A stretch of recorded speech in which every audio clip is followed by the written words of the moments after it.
Nielsen Ratings is a show just for you. We talk film, TV, both old and new. We discover new things, our taste get broader. So here's the show's host in no particular order. Rachel's a rap, she's making a stand. It seems like world domination is her ultimate plan. And he's a little rough, he's a little caustic. Call him what you will as long as it's not toxic. Defender's gonna judge you on your sense of cool by asking you what your favorite Mexican food. Northern Bastard and Spider Elm would say hello. It seems like everybody wants to be on this YouTube show. Run by Lance who drinks cappuccino. Everybody thinks he looks like Quentin Tarantino. So come on in and join the Nielsen Ratings. It's a show that you've all been anticipating.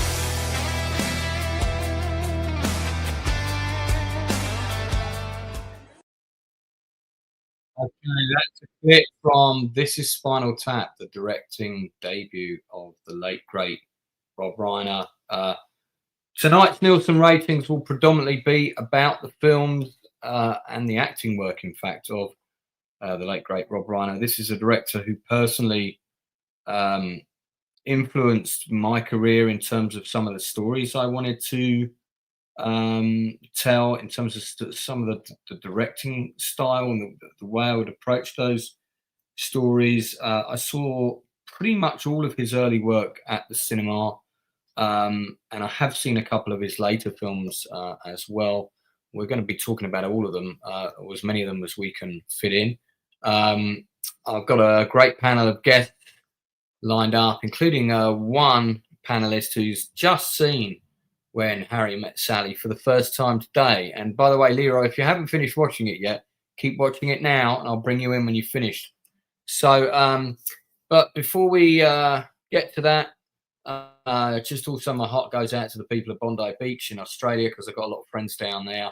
That was also truly terrible. What a weekend we had this weekend just gone. I turned on the news and, you know, we had the Bondi Beach thing, and then I woke up the following day and then there was the news about Rob Reiner. And this is a time where we really, you know, it's a time of year where we're supposed to be showing acts of kindness to each other, being a bit kind to each other, and reaching out to each other with a bit of love and that kind of thing. And I just, you know, I despair sometimes of what I see in the world. Fortunately, however, a representative from Planet Rachel is here to cheer me up. So she's muted, probably because she didn't think I was going to bring her in first.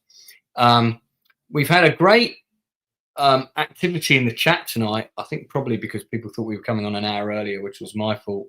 But good to see several of the regulars here. Thank you for that.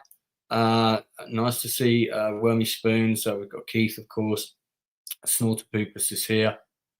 Kit, who's a more recent member of the channel. Thanks very much for coming in again, buddy. Really appreciate you. Yeah, keep watching that film, Leroy. Almost Done is not finished. Get to the end. So yeah, also Axel's Abode had a question. I haven't seen Fackham Hall yet. Haven't seen that. It looks fun though. It does look fun. So yeah, yes, it is unbelievably sad what happened. Oh, I lost Rachel. Her connection's been a bit dodged today. So she's just sent me a message saying she just lost internet. Okay, well, I'm going to have to bring in my regular co-host, Enzo. Hello. Yo, yeah, I rated you. I was streaming today at noon and decided to stream until you started. And I woke up at like 4:30 in the morning, and I decided to watch both Terminator movies for some reason. And then I decided to just go live at what, noon? Okay. So. Yeah. Well, you know, if you've got nothing else on, why not? Why not? Yeah. I mean, yeah, it's been a strange weekend, and it's funny because when we lost that actor from The Usual Suspects, the guy who was in Pulp Fiction, who passed away the other day, Peter Green, right? When we lost him, I remember we were on a stream when somebody announced that, and I nearly said, but I didn't. Thank God. I nearly said we're going to lose somebody else within a week, and it's going to be a really big name. Yeah. Because this always seems to happen before Christmas, and there always seems to be 2 or 3. You know, when we had like George It Michael. always happens in threes, they say. It happens in threes. Yeah. So I think there might be one more due before, so check your security. Yeah. Yeah. I mean, like I said, it feels like, it just feels like there's all these, you don't realize like how crazy shit is, but because the thing is, it all seems disconnected. It's just every time you open your phone, it's like some crazy tragedy is happening. Yeah.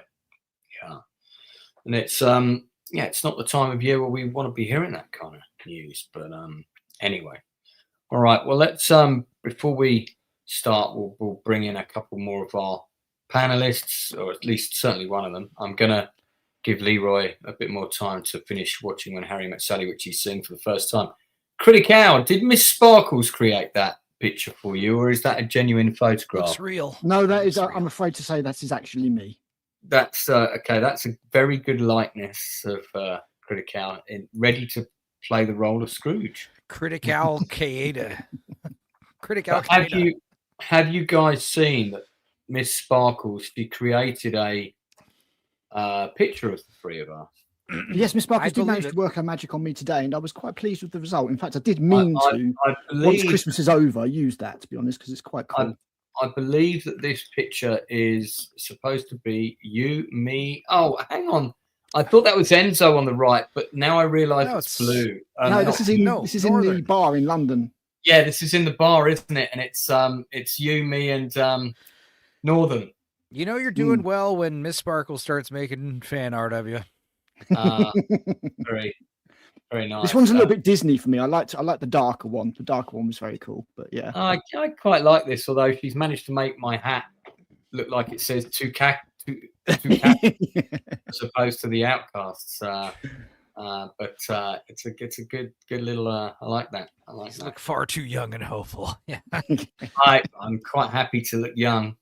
I'll take that. No problem. Yeah, having no beard, you probably look the youngest out of all of us in that picture, to be honest. No wonder you like it. We've got 18 people watching, and I don't know if that's because there's more people around at the moment because of the holidays, or if it's because I was on open bar. I know I had about 100. I told you it's because I rated you. I had like 20 people watching the show, and I sent them all here.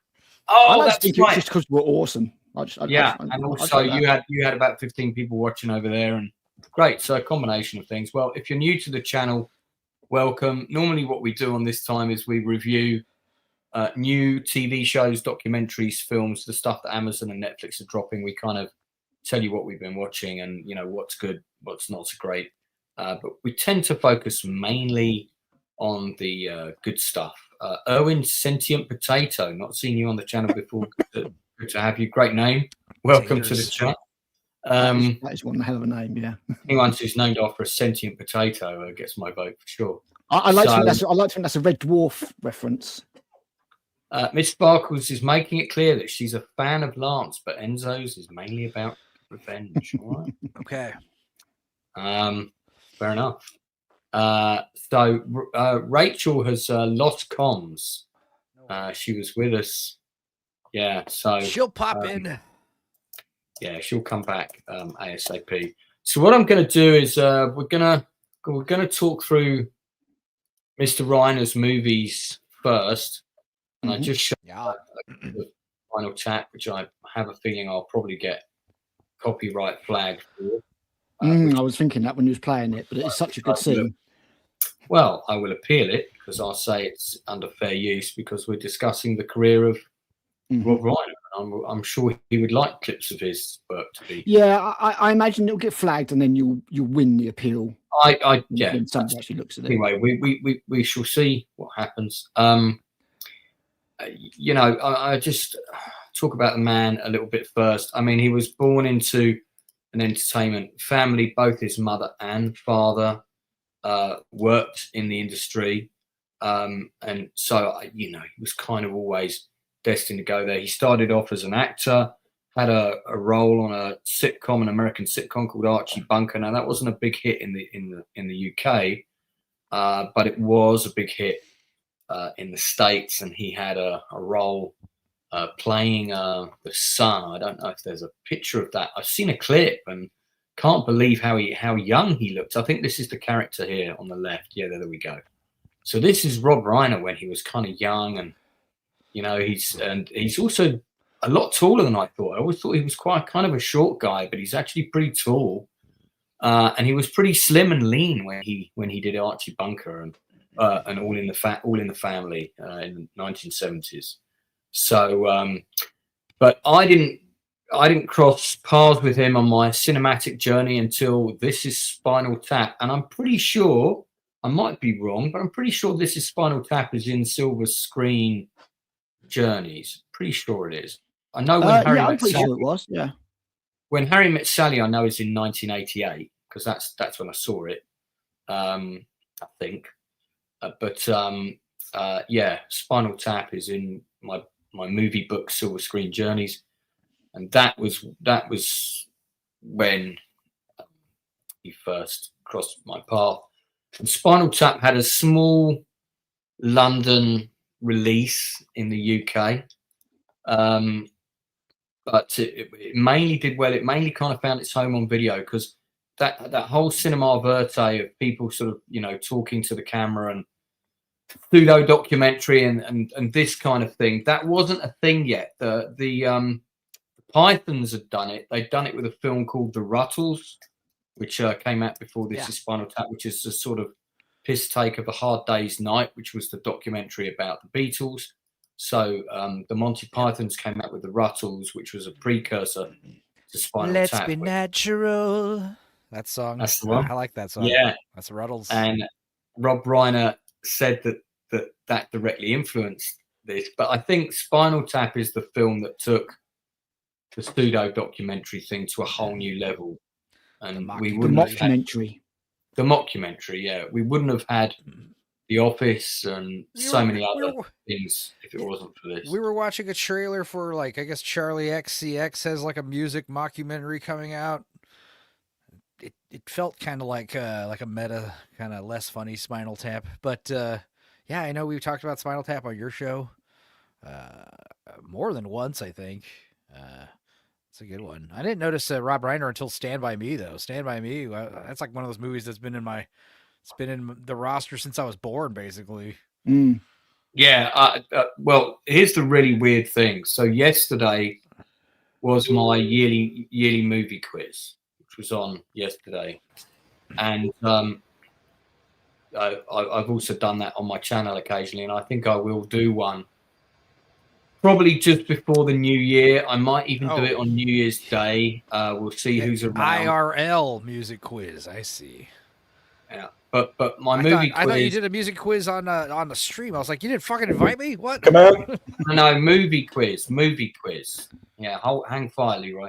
So I do a movie quiz at my house every year. 2 teams come. It always used to be headed up. One team captain was my casting director, Sharon Sorrentino. The other team captain was my friend Zoe Dixon. And this year, loads of people cancelled. I had like 4 people cancelled the night before, 5 people cancelled on the day. So we only ended up with 4 people, which is, it's normally like 5 or 6 people per team. But I have shown clips of all of Rob Reiner's main films throughout the years, because this year's movie quiz was number 29, right? So I know in year 27, we did the Stonehenge clip from Spinal Tap, and I've shown that clip at least twice before. And yesterday we had the train clip from Stand By Me, and we'll talk about Stand By Me in a little bit. It's so weird that we had that clip on the day he was murdered. I mean, I just still can't quite get my head around that. And I was talking about him in the quiz, and one of the questions was who directed the movie, you know. Yeah, that was a really weird bit of synergy. But the first time I saw Spinal Tap, I didn't see it at the cinema. I saw it on video, I think. If I did see it at the cinema when it came out, I don't remember. I have seen it at the cinema since, on repeat at the Prince Charles in London. But some friends of mine who were all like headbangers, they all went up to watch it in London, and there was a load of people in the cinema who thought that they were actually watching a real documentary. And there's a story that goes that Michael McKean and Christopher Guest went to a cinema in LA because the film kind of bombed in America when it first came out, because people didn't get the humor, because no one had ever seen anything like this before. And they sat behind these two girls, and the two girls kept turning to each other and going, "Oh my God, these guys are so dumb. These guys in this documentary are so dumb." And they didn't get that it was all faked. They thought it was real. So, and then there's quite a few people that have said this is their dating benchmark movie. Like, if they meet someone and they go on a date, it's like, have they seen Spinal Tap and what do they think of it? If they haven't seen it, then as part of the dating process, they are going to watch Spinal Tap with this person. And if they enjoy it, then the romance has possibility. But if they don't like it, then that's it. This is not their soulmate. So, but it's an amazing film, which has gone on to have all kinds of spawn-offs and numerous success. Enzo, when did you're a musician, so when did you first see this? Like, I guess once I got out of high school, I was living with the band in Austin. We had a Netflix subscription, and we would just like get, 3 movies delivered to us, and then we'd rip them on the computer, and then we'd send them back the next day. So yeah, we amassed this like huge library of like burned DVD copies, and yeah, Spinal Tap. It's like one of the best movies about bands. I mean, that one, and Detroit Rock City, and like what else? A Mighty Wind, which is also Christopher Guest. Yeah. But same thing. Yeah, it's one of those movies that gets funnier the more you watch it. Also, I think the thing is, like, a lot of the jokes probably don't, like, it's a lot funnier when you are involved in this industry and you know this stuff, because the stereotypes are so on point, on the nose, that it's like, it's not even parody at a certain point. It does feel like a documentary. It's all believable. Yeah, I mean, it really is. It really is believable. And most of these actors that were in it were not known faces. I mean, actually, the actress who played the girlfriend, she had probably done the most high-profile role up until that point as one of the villains in the TV miniseries V, which came out not long before this, or certainly around this time. Whereas the other actors, although they were all jobbing actors and doing, comedy skits, some of them had done Saturday Night Live, worked with Albert Brooks, that kind of thing. These were not household names at this time. Also, what's great is the fact that it's like something you don't realize. I didn't realize until I was older and watched it a few times. Was like, yeah, the band is not, they're not heavy hitters. That's kind of what makes it so much funnier. The fact that they are just kind of more like an underground, like kind of fading celebrity, kind of never really, mid-tier rock band, Yep. Lower middle tier. What was there was a documentary about a real band. The band might have been Anvil. Anvil, that was it. Yeah, that and they kind of, don't they, like, produce something like 32 albums or something? And they were like the real Spinal Tap. Yeah, they are. Yeah, and they just keep going around. They've got like a little fan base, and but that documentary exploded them. So now everyone knows who Anvil is. yeah, which is kind of ironic. Yeah, exactly. Banjo Sandwich is going to give this film an 11. That's the only rating you can give it. Mm-hmm. Al, what about you? When did you first see this? And you actually look like one of the characters from Spinal Tap in real life. So sure enough. When I was a teenager, I caught it. I've always loved heavy metal and rock music and everything like that, and I just thought this was one of the greatest films. I really did. I was blown away by not just how accurate it was with the extravagances of the rock diva and all that kind of stuff and the persona, but the subtext behind it, like the really subtle stuff. Where the reason that Nigel is so jealous of David Hubbins' wife is because he's having an affair with David. Right. So many people miss that. because it's never actually stated. It's all subtext. And I watched the sequel today, which I'll talk about in a little bit. And that was one of the things that I really missed, is it didn't have that clever subtext. Wow. But yeah, this is just, it's a classic. It's 11 out of, I mean, there's certain bits of this film that have literally inserted themselves in pop culture. Like they will endure forever. And yeah, there's bits of this film that will just always live on, like, you know, this one goes to 11, and stuff like that, you know. And it remains one of the greatest portrayals of that. I mean, my mate was in a band, and he toured America, and he said he had a situation like Spinal Tap do, where you get lost in the backstages. Yeah. It was like, yeah, that actually happened to us. You know, that can happen, especially in America. So yeah, I think that even if you don't like heavy metal and rock music, I mean, it's not like Spinal Tap are like really metal. They're rock. They're very, you know, very like accessible. they're like early hair metal, or no, not hair metal. Yeah, exactly. Yeah, there's a classic element of hair metal to it. I mean, they're about as metal as Status Quo were, for example. But yeah, it's great. You can see the similarity here, Al, to you. Maybe on Derek Small's Love Child. It's quite possible, you know. It is. And I bet Harry Shearer also owns a couple of pet spiders as well. It just feels like I'm sure he does. Yeah. Yeah, it's just so many great moments. And it never. It never pushed itself, Spinal Tap. It just let itself do what it did. Like the bit where they break up and then they do like the Jazz Odyssey, the rebirth of Spinal Tap, and the bit where the woman's like, "Oh, I told him to put Spinal Tap above the puppet show," and stuff like that. Yeah. You know, all these brilliant little moments that you just don't know if they're ad-libbed or what. And it was so very, very good. There's a Holy Grail cut of an assembly cut which was leaked. It was pirated, and it's about 9.5 hours long. What? And for a long time, for a long time it was a rumor, you know, does it really exist and all this kind of thing. And I read about it, and this was back in the days when Pirate Bay was sort of in its in its heyday, and it was easy to get to, and it wasn't blocked and all of that. And talking around kind of 2011, something like that. And I found it, and I've got it. I have it. Oh wow, really? Yeah. So I have the Holy Grail. Oh man, you've got to hook me up. Come on, I got you that director's cut of The Natural. You know, the quality. That's 2 hours and 25 minutes. You can give me 2 hours and 25 minutes that I've not seen. I mean, what you've got to understand about it is the quality of it is very, very poor. It looks like an old VHS. Yeah, that's the case with work prints, isn't it? Very, I mean, very grainy. The sound is not properly mixed. It is an assembly cut of the film, but it is interesting. What's really interesting about watching it is to look at what was cut and why, and you know that he's done an amazing.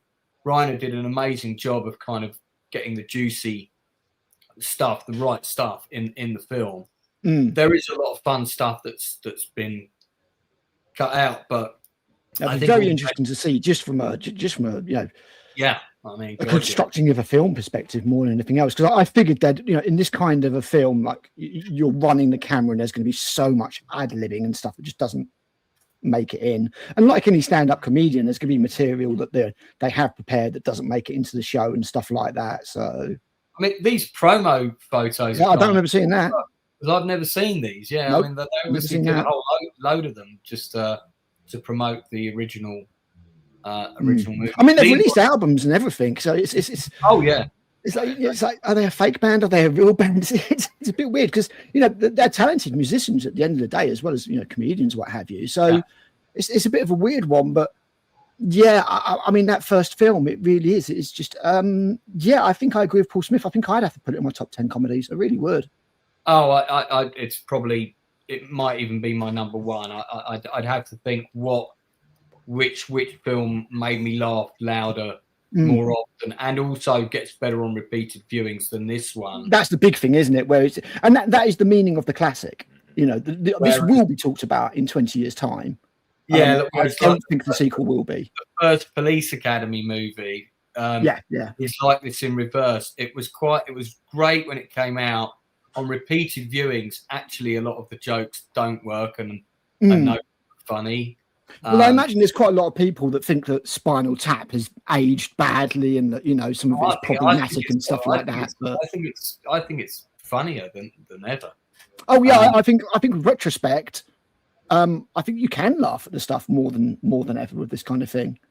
I really do. I just think that it was lightning in a bottle at the time. I think there's something really special about this film. And I'll share my thoughts on the sequel. I presume a little bit later. We'll get to do that we may have time to do that. Yeah. We've already if not, I'm going to do a full review on my channel anyway. But yeah, I do think this is a special film. I think this is one of those films that, you know, like that when they preserve certain films. Yeah. As like a work of cultural significance and stuff like that. This is one of those films to me. You know, this should be sent into space for aliens to watch, because then having watched this, they would definitely think humanity has no threat to the universe whatsoever, which would be good. Leroy, have you seen This Is Spinal Tap? Nope, never even heard of it till today. Wow, dude. This would have been a film. And Lance, I can't believe I let you force me to watch When Harry Met Sally. Well, I didn't force you, but I told you it was a requirement of coming on today. Yeah, I watched all of it, and I can't say we're not talking about it yet. Well, we'll get to it. We ain't there yet. We're doing his films in order, so we'll come to it. We'll come to it. You can tell me how much you loved it shortly. Yeah, okay. I'm gonna just because the man is so amazing, I'm gonna risk playing another quick scene from This Is Spinal Tap, so Leroy can see just how funny this is. I'm not into heavy metal. You don't have to be into heavy metal to. No, it's pure.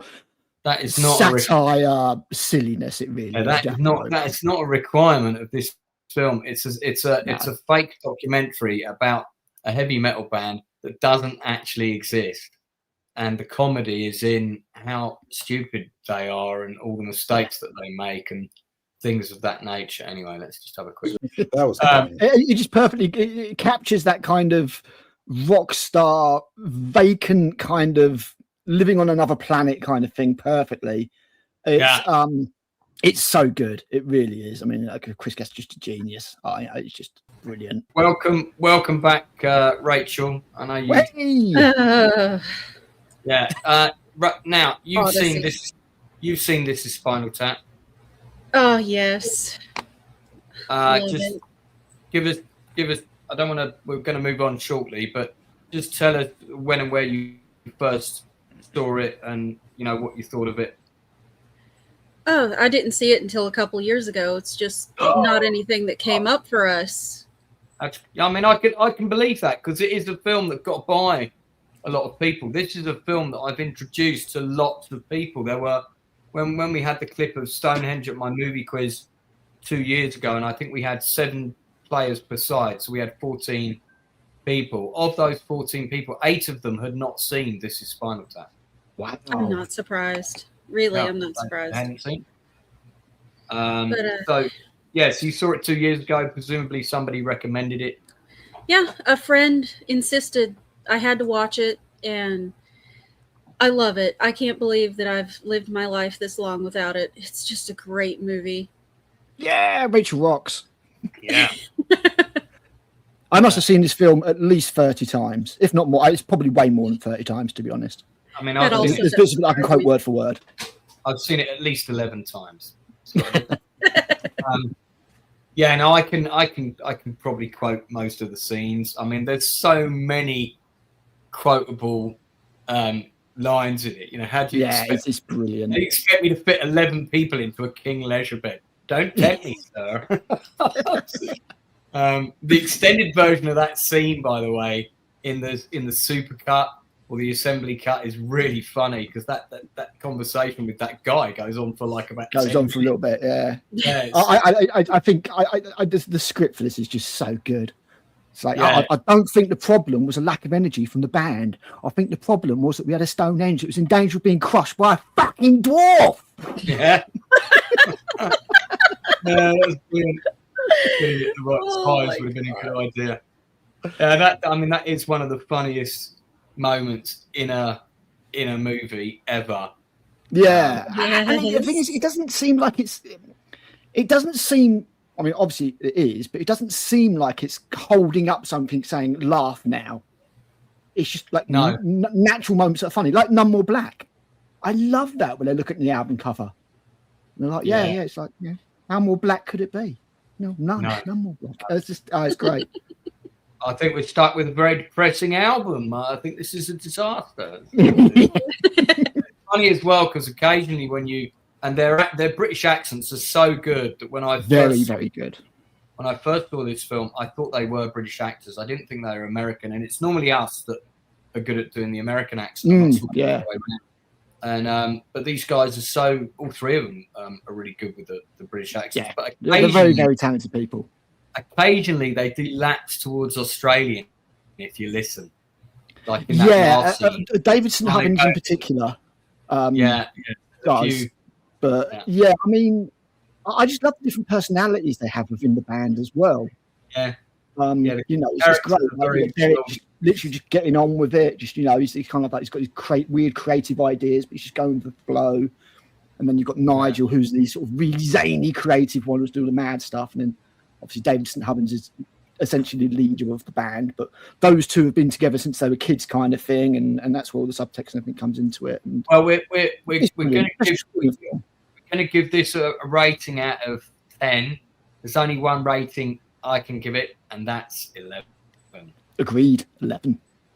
It's still your American accent. Go, buddy. Okay, there you go.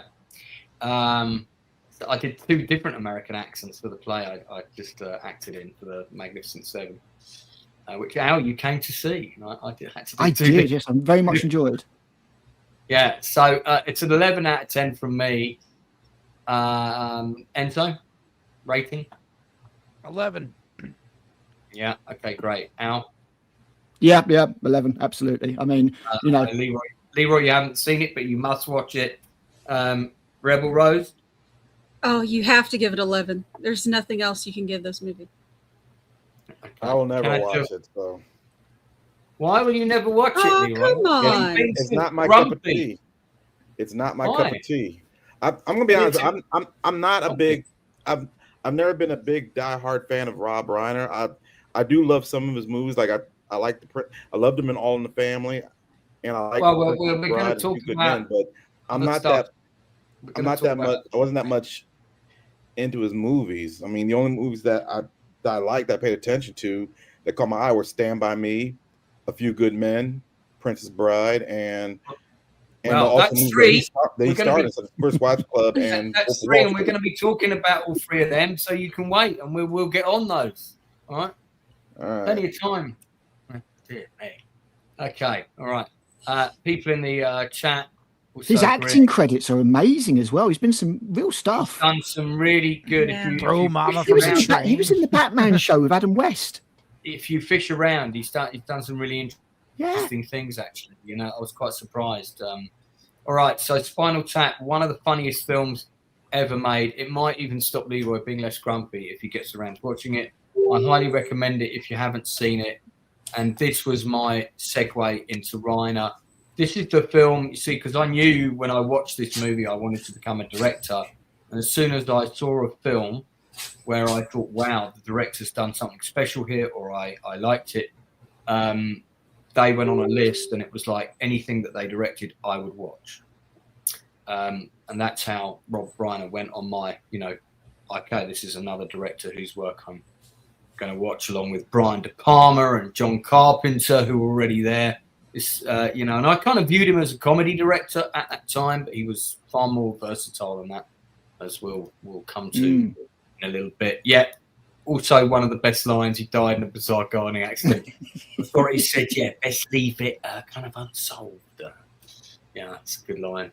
I've used that line so many times in scripts of my own as well. I've nicked a few lines from Spinal Tap. There might have even been one in Mag 7. I can't remember, but I have nicked a few lines in a nice way, you know, so that people know exactly where they're coming from. But yeah, that's a great movie. All right, so we're going to be working through his films in order, and Next one that I want to talk about is, if we go down. This might be his acting credits. Yes, it is. We need it. We want to go back here. Let me just change this for a second. With me. Thank you very much. I think the next one that he did was probably, might have even been When Harry Met Sally, but let's just double check. Harry Met Sally, by the way, I saw at a film festival in Brighton before it went on general release in the UK and before it had even been released in the States. So I saw it very, very early. And we're going to talk about now this is an amazing film of Reiner's. It was the next one that he shot after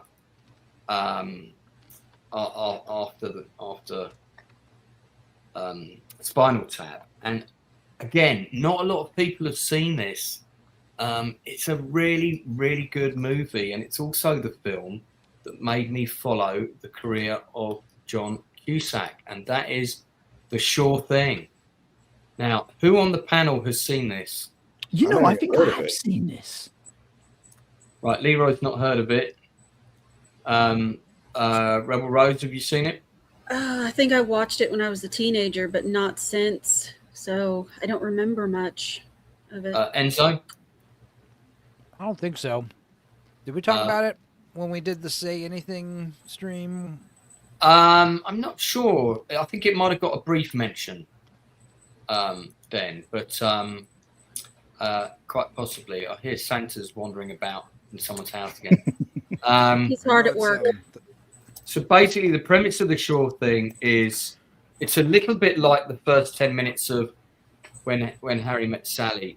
Basically, two students have agreed to do a car share from the East Coast to the West Coast to go home for the holidays. They're kind of driving the car to its destination as part of the deal. These are things that the students did. And basically, it's John Cusack and Daphne, I think you pronounce her name, Seguena, who was also went on to star as the princess in Spaceballs and stuff like that. Mm-hmm. But and they absolutely hate each other.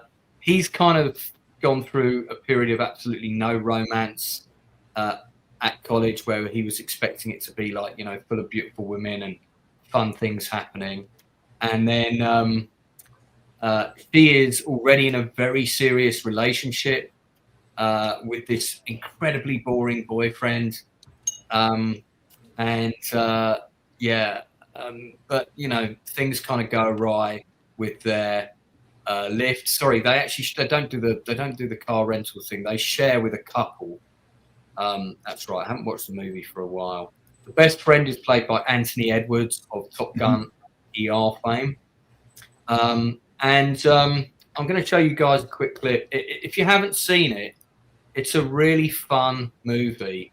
And I think it's another good demonstration of how Reiner was always able to get great performances out of his actors and find new talent. And these two were relatively unknown at the time. This was Cusack's first leading role.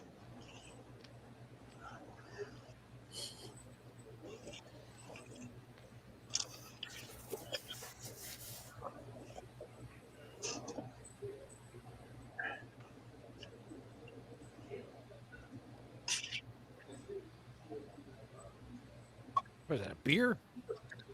Yeah. Was this the first time shotgunning a beer was put on film? Protein, go for it. I think it probably was. First time I saw it. Cheese balls, anyone? What year is it? You're good. 85.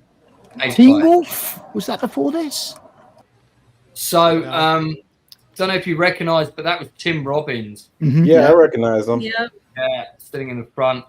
And there's a fantastic sequence later where they kind of argue, and the two adults chuck them out the car and drive off and leave them there, which is really funny. Darth Plato recalls there's a lance in the film. There is, and he's there was a lance in the film, yes. a very cool guy in the movie, as all Lances should be when portrayed in film.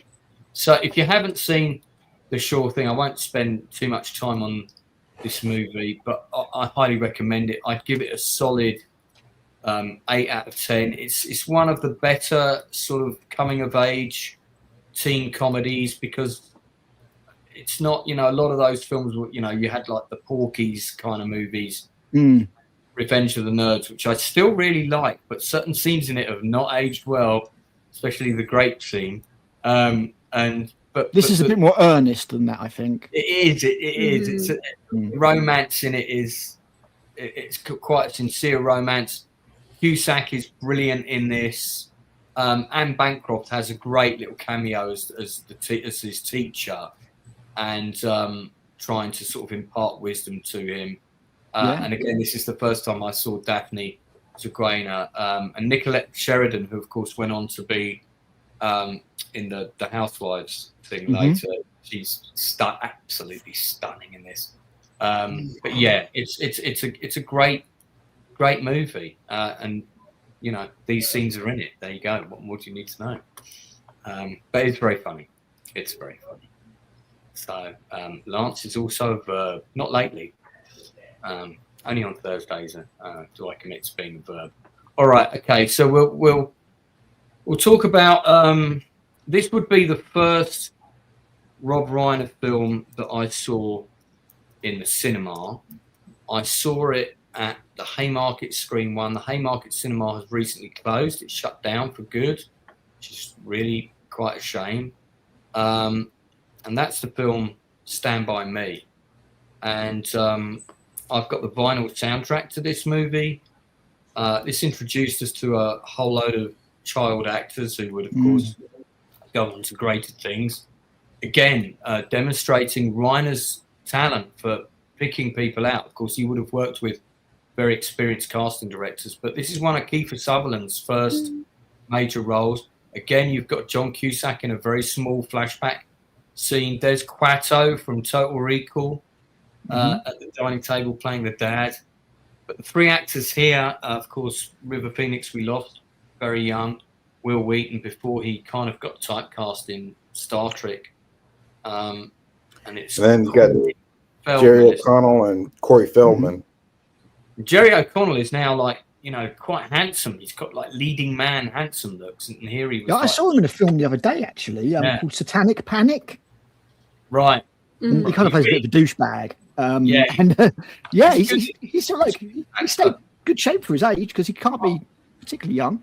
I would say that of the four of them, he is the one who's had the most successful acting career. I think. Yes, I think so. I mean, I remember that. I used to love the show Sliders. I don't know if you watched that one. Yeah.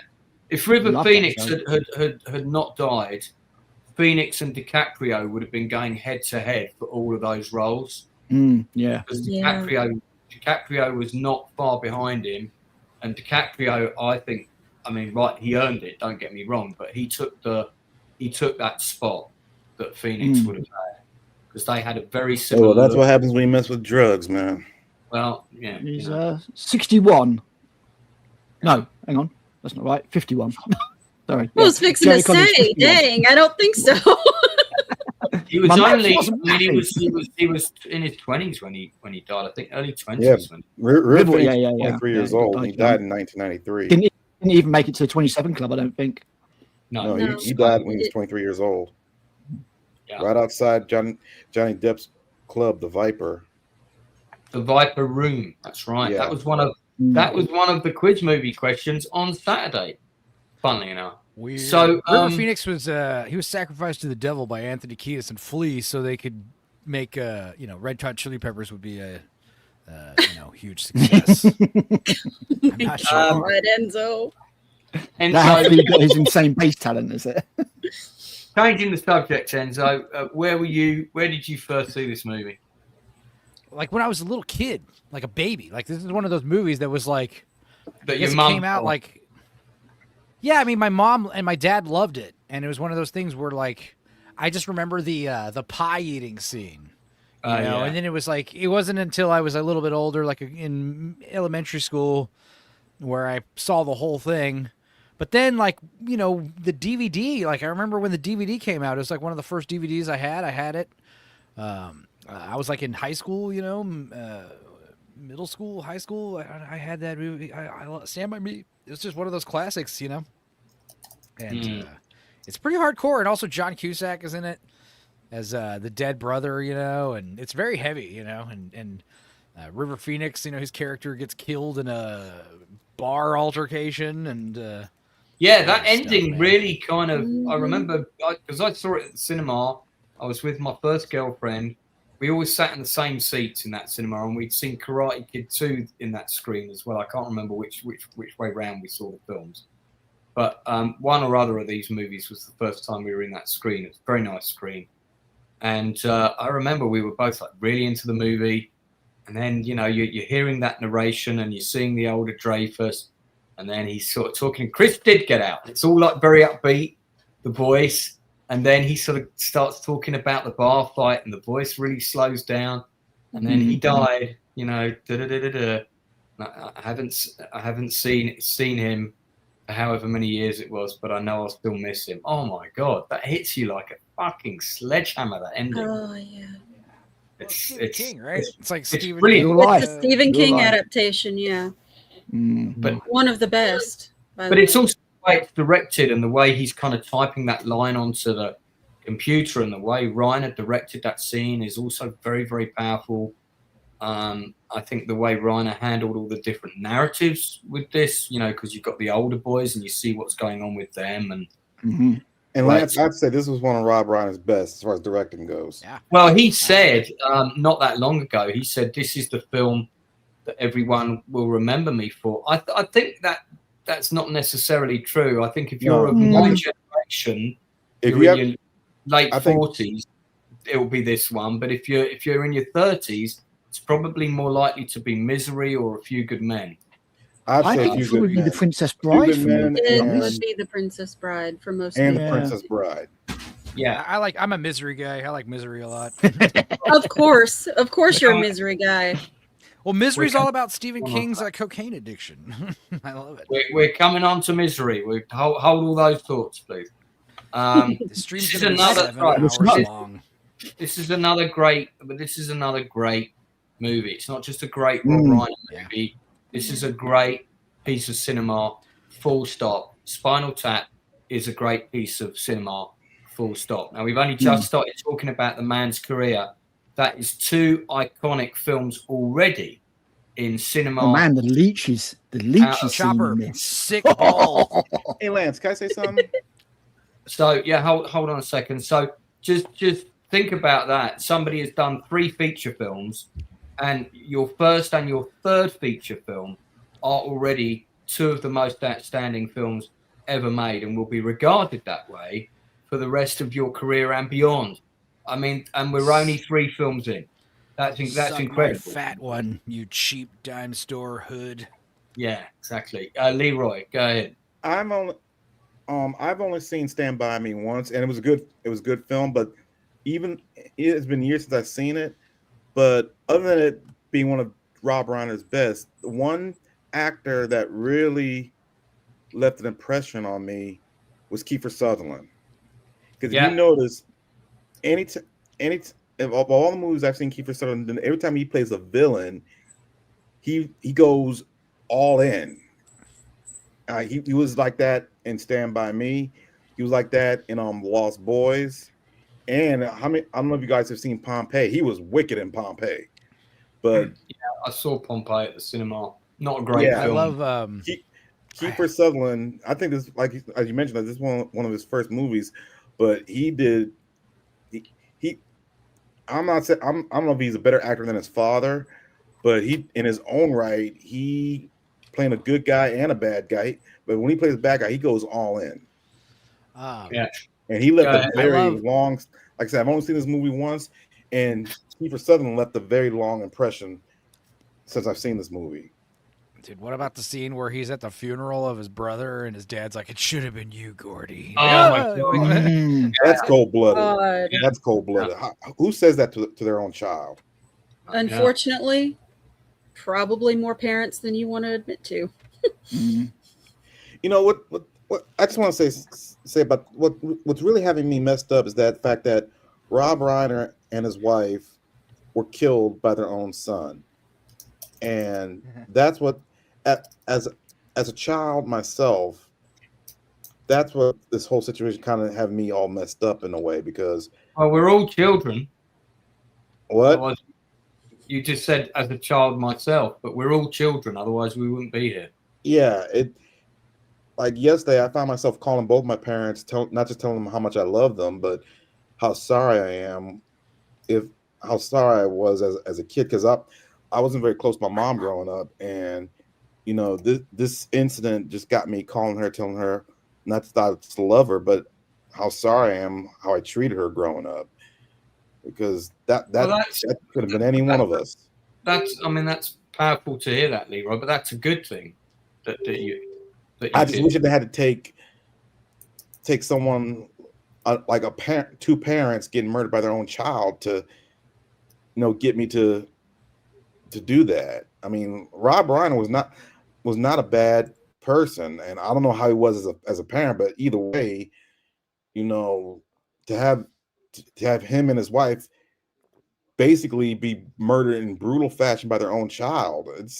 Yeah, I don't want to. I want to focus on the. Yeah, I'm sorry. I just no. I think it warrants discussion, but I don't want to. I don't want this to turn into celebrate his career. I want to celebrate his career and his work. I will say, it doesn't matter how you feel about the man's politics. He was passionate about many things, politics being one of them, and we all have differing views when it comes to politics, and we'll leave that there, whether you agree or disagree, whatever side of the fence you're on, or whether you're in the middle. Where his son is concerned, his son had a well-known history of drug addiction, depression, and mental health issues. His father had tried to help the son many times. I don't think this is a case of like the two twin brothers that murdered their parents with the shotgun. You mean the Menendez brothers? Yeah, this is not a Menendez situation. This is a father, at least from what I can tell as an outsider looking in and with the research that I've done, this is a father who did everything he could to help his son, became very frustrated, clearly. I mean, like any father would, if you were constantly trying to get your son help and your son was constantly screwing up and taking things to the next level of bad. And what's come out since this happened is that they were at that party. Was it David Letterman's party they were at? No, it was Conan O'Brien's party. Right, thank you, Conan O'Brien's. And the son interrupted a conversation between Bill Hader and somebody else and was quite rude. And I think just wasn't... People weren't giving him any attention or whatever, and he kind of caused a bit of a scene, and the parents had to intervene, and I think that was the catalyst that set events in motion that night. Now, this is all speculation. I'm just going from what I've read, but if you look at the history of people that were close to the family who have come out and voiced to the extent that they have, it does seem to me that this is a problem child who they try to give as much help to as possible, but it just drugs are bad. Yeah, I think that's love is unconditional, but unfortunately, drugs make people do evil things, and that's as simple as that. Yeah, and really had addiction issues, and I mean, this is what happened. I was so sad when I got up full of beans, ready to do a load of writing on this new script I'm doing for somebody. Turned on, my computer. The first thing that came up, Rob Reiner stabbed and murdered. And I looked at it and I thought, is this some sort of movie pitch? What the fuck is this? Just thinking this can't be reality. And then, of course, I'm still in shock. Yeah, I was really still in shock. Like I said, I wasn't a big fan of his, but I was a big fan of his. So imagine how I feel. And I work in the industry and I'm a director, so this is one of my brethren. You got to understand, this is, we're not in the same league. I've done 3 feature films, 2 of them were crap. one of them's okay. This guy's done some of the best films in history. This is someone I aspire and look up to. This is, he's a mentor of sorts because, it's not like I had phone calls with the guy. I have had calls with other people who've been amazing, but the mentorship is in the work. If I wanted to make a great observational comedy, I would sit down and watch Spinal Tap again, and I would make all my crew watch Spinal Tap. That's the legacy of this man. And if you want an amazing courtroom drama, there's probably 2 films you would make your cast or your crew or your set designer watch, and that would be 12 Angry Men and A Few Good Men. They're probably you directed 12 Angry Men? No. Oh. So but anyway, so let us continue. Let us continue with the legacy. Rachel, did you want to say anything about Stand By Me? Maybe when you first saw it, the impact of the film. It's another one that I watched as a kid and had no concept of it being Stephen King related until much later. And then I read what it was based on, and it is a fabulous adaptation. And it just shows his talent, because look at how many have tried to adapt King and are completely unable to do it. And he handled these children so well. And that's, as you probably know, that's one of the things that people complain about the most is child actors. And he got beautiful performances out of all of them. Incredible. And I'm sure he protected them too. Yeah. And I mean, these 4 actors are, each of them, the characters are so well defined. The performances are all so different, but so authentic. And again, it's another film that rightly takes its place in celluloid history. This is another 10 out of 10 for me. Same here. So, okay, 10 from Leroy. Thank you. Alan, anything to say quickly before you wrap up and give it your rating as well before we move on? No, man, this is just one of those films that I think everybody needs to see. It's an amazing coming of age film. Great characters. I love that shot. Great soundtrack. Yeah. I mean, it's just a real nice film. It's one of those movies that asks like really it's like a important trial questions. of passage film for the watcher as well as the characters. I feel, because obviously what they go through and stuff like that, and the journey, and it's just a great film. I mean, I give it a 10 just because it's not one of those films that I could watch any time. I've seen it a few times, and I know it's a great film, but I don't know if it's got that much replayability for me. But I certainly give it a 9 at the very least. Yeah. It asks the important questions, like what the hell is Goofy? What kind of animal is he? Yeah, that's I love the way he says these are the topics that seemed important to us until, of course, girls came along. Oh yes, indeed.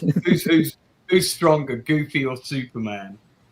I love that. So I think that's the thing, is there's always something you can at least relate to, at least one of the characters, I think. I think that's one of what makes it just such a great film, and it has this universality about it. So yeah, I'd give it a 9, but it's not something that I could. It's not something I can watch any time. Like Spinal Tap, I can literally put it on at any time and love it. And this, I'll be like, this emotionally, this is a very different narrative to something. Yeah. Obviously, it's not a comedy for one thing, but it's. I mean, it's still a great film, no matter what way you look at it. It's Yeah. Enzo, did you want to say something else about the soundtrack? And before we move on. No, Lollipop. What else is on the song? Lollipop. There's every day. Buddy Holly. Yep. Yeah, the train scene is the scene I showed at my movie quiz yesterday. Sorry, on Sunday, which is the same day of the murder, and I just still can't quite get my head around that we were watching clips of Reiner at my house. Yeah, that's another clip I've shown, the clip of the dog, and I've also shown the male baseball scene with Kiefer Sutherland. That's another clip. So I've probably shown about 4 clips of this movie during my 29 years of running my annual movie quiz. And you've got to be a good film to get on my movie quiz that often with clips. People in the chat, there's 23 of you. I would love to know your rating for this movie out of 10. If you've seen it, put your rating in the chat now. Please let us know what you think of this one. And we're going to move on. Okay, so I think, Leroy, you're going to love this next bit because we'll be talking about When Harry Met Sally, I think, which is the next one. I'd rather eat a gun. Oh, my God. So grumpy. So I was not impressed. Okay, well, yeah, but, that's because you got to, sort that grumpy energy out.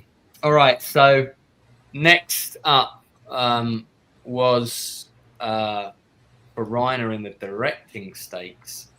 And let me just double check on the running order here, but I'm pretty sure, well, certainly When Harry Met Sally was his next. Princess Bride was next. Big head. Was Princess Bride before that? Oh, 1987. Before When Harry Met Sally. You're right, it was because I was still working at the cinema when Princess Bride was on because I had the original cinema quad on my. I think it might appear in 1988, even though it says 1987. Maybe we didn't get it to 88. It's possible that we got it in 88. So I think it's in that book.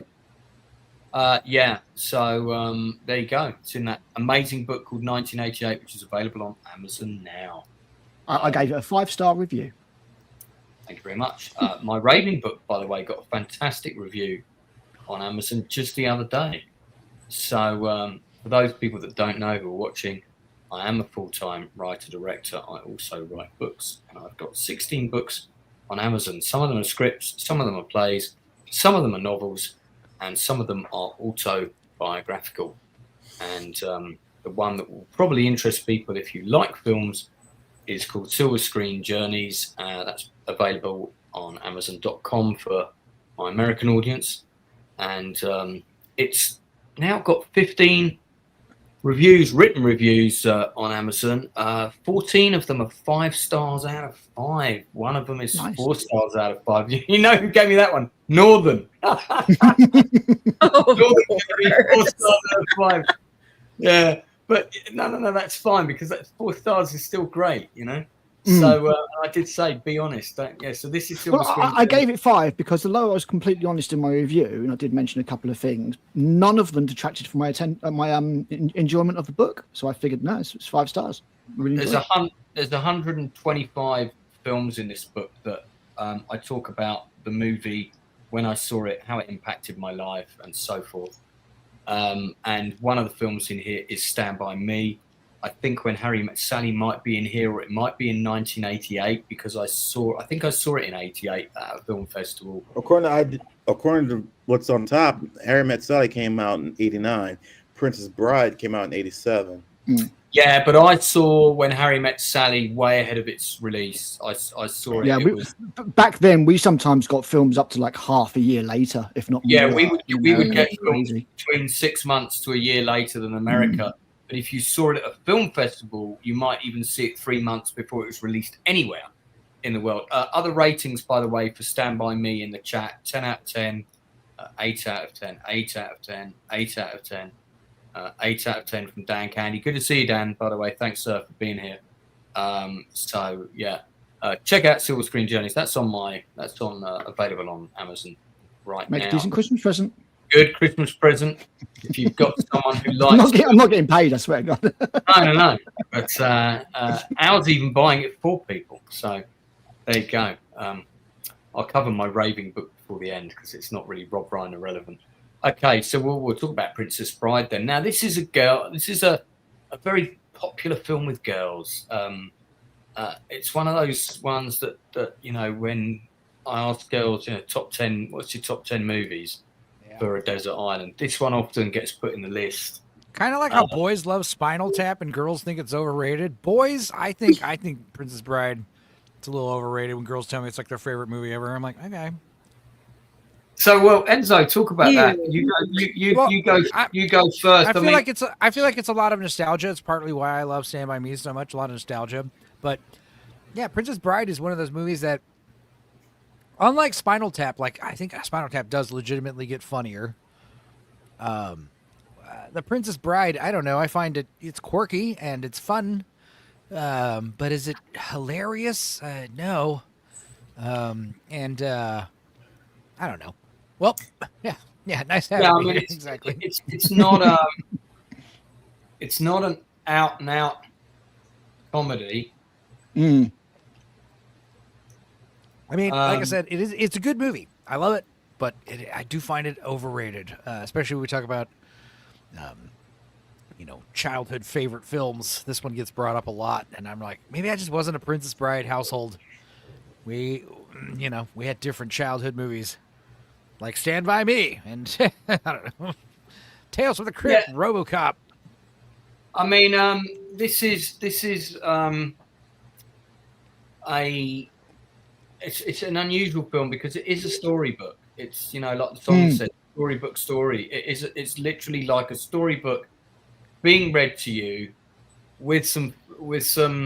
I think the actors kind of make all the actors grasp the comedic moments that they can. Yes, and yeah. There's a lot. I think if it's in past the way it is, it's nowhere near as good as it is.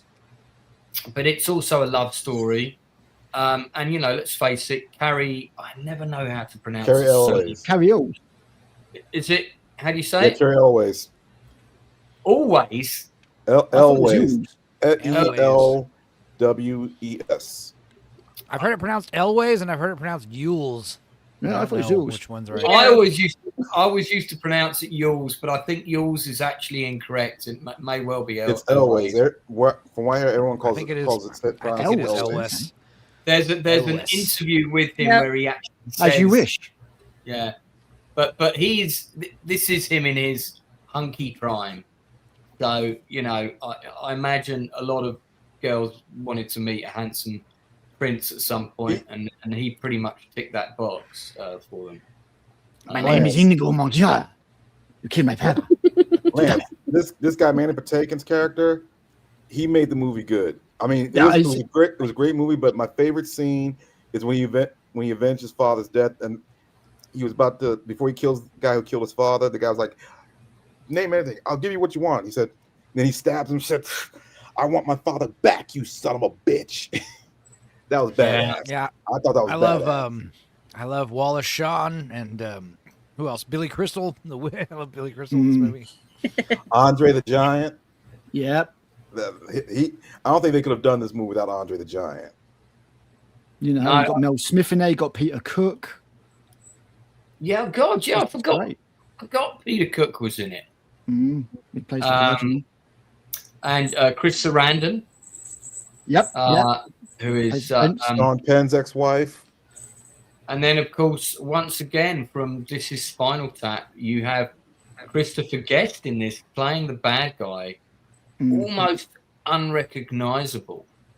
And it was so weird because I watched this before Deep Space Nine, and I watched it again several times afterwards. But it took me ages, even though his voice is so recognizable, to work out that was Grand Nager Zek.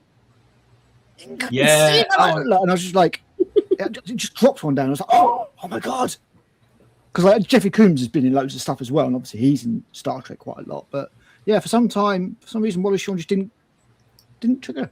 Really weird. I know. I recognised Wallace Shawn straight away with the that whiny voice and all the rest of it. Let's have a quick look at a clip from Princess Bride. I'm definitely going all out on the risk of copyright today, but I feel if we're going to celebrate the man's work, we've got to see a few bits. So, right, YouTube, you heard that. Are you still trying to win? Yeah, this is my favorite scene right here. Overdeveloped sense of vengeance. That's Christopher Guest right there. To get you into trouble someday.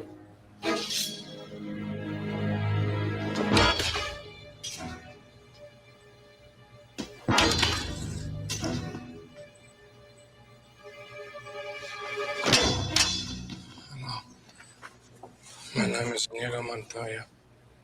You killed my father. Prepare to die. That's so much drama. It's great. Hello. My name is Inigo Montoya. You killed my father. Prepare to die.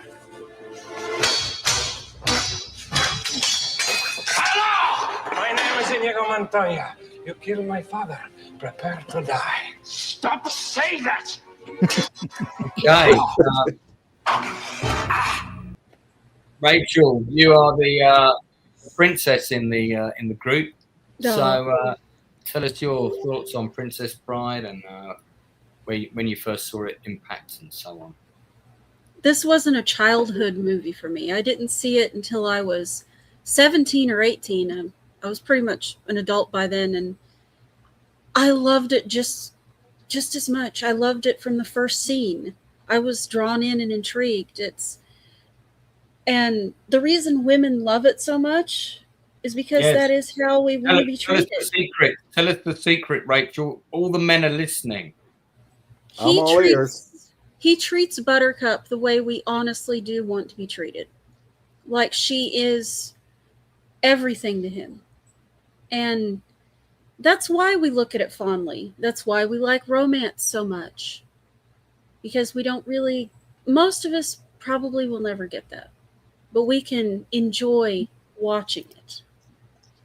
And for the men, it's the sword fights and it's the humor. But for women, it's the sweet romance of somebody that would do anything for her. As much as I enjoy the sword play. I love that too. But yeah, it's not hard to figure out. And again, it's teaching the little boy that romance doesn't have to be gross. It doesn't have to be boring. He can enjoy that too.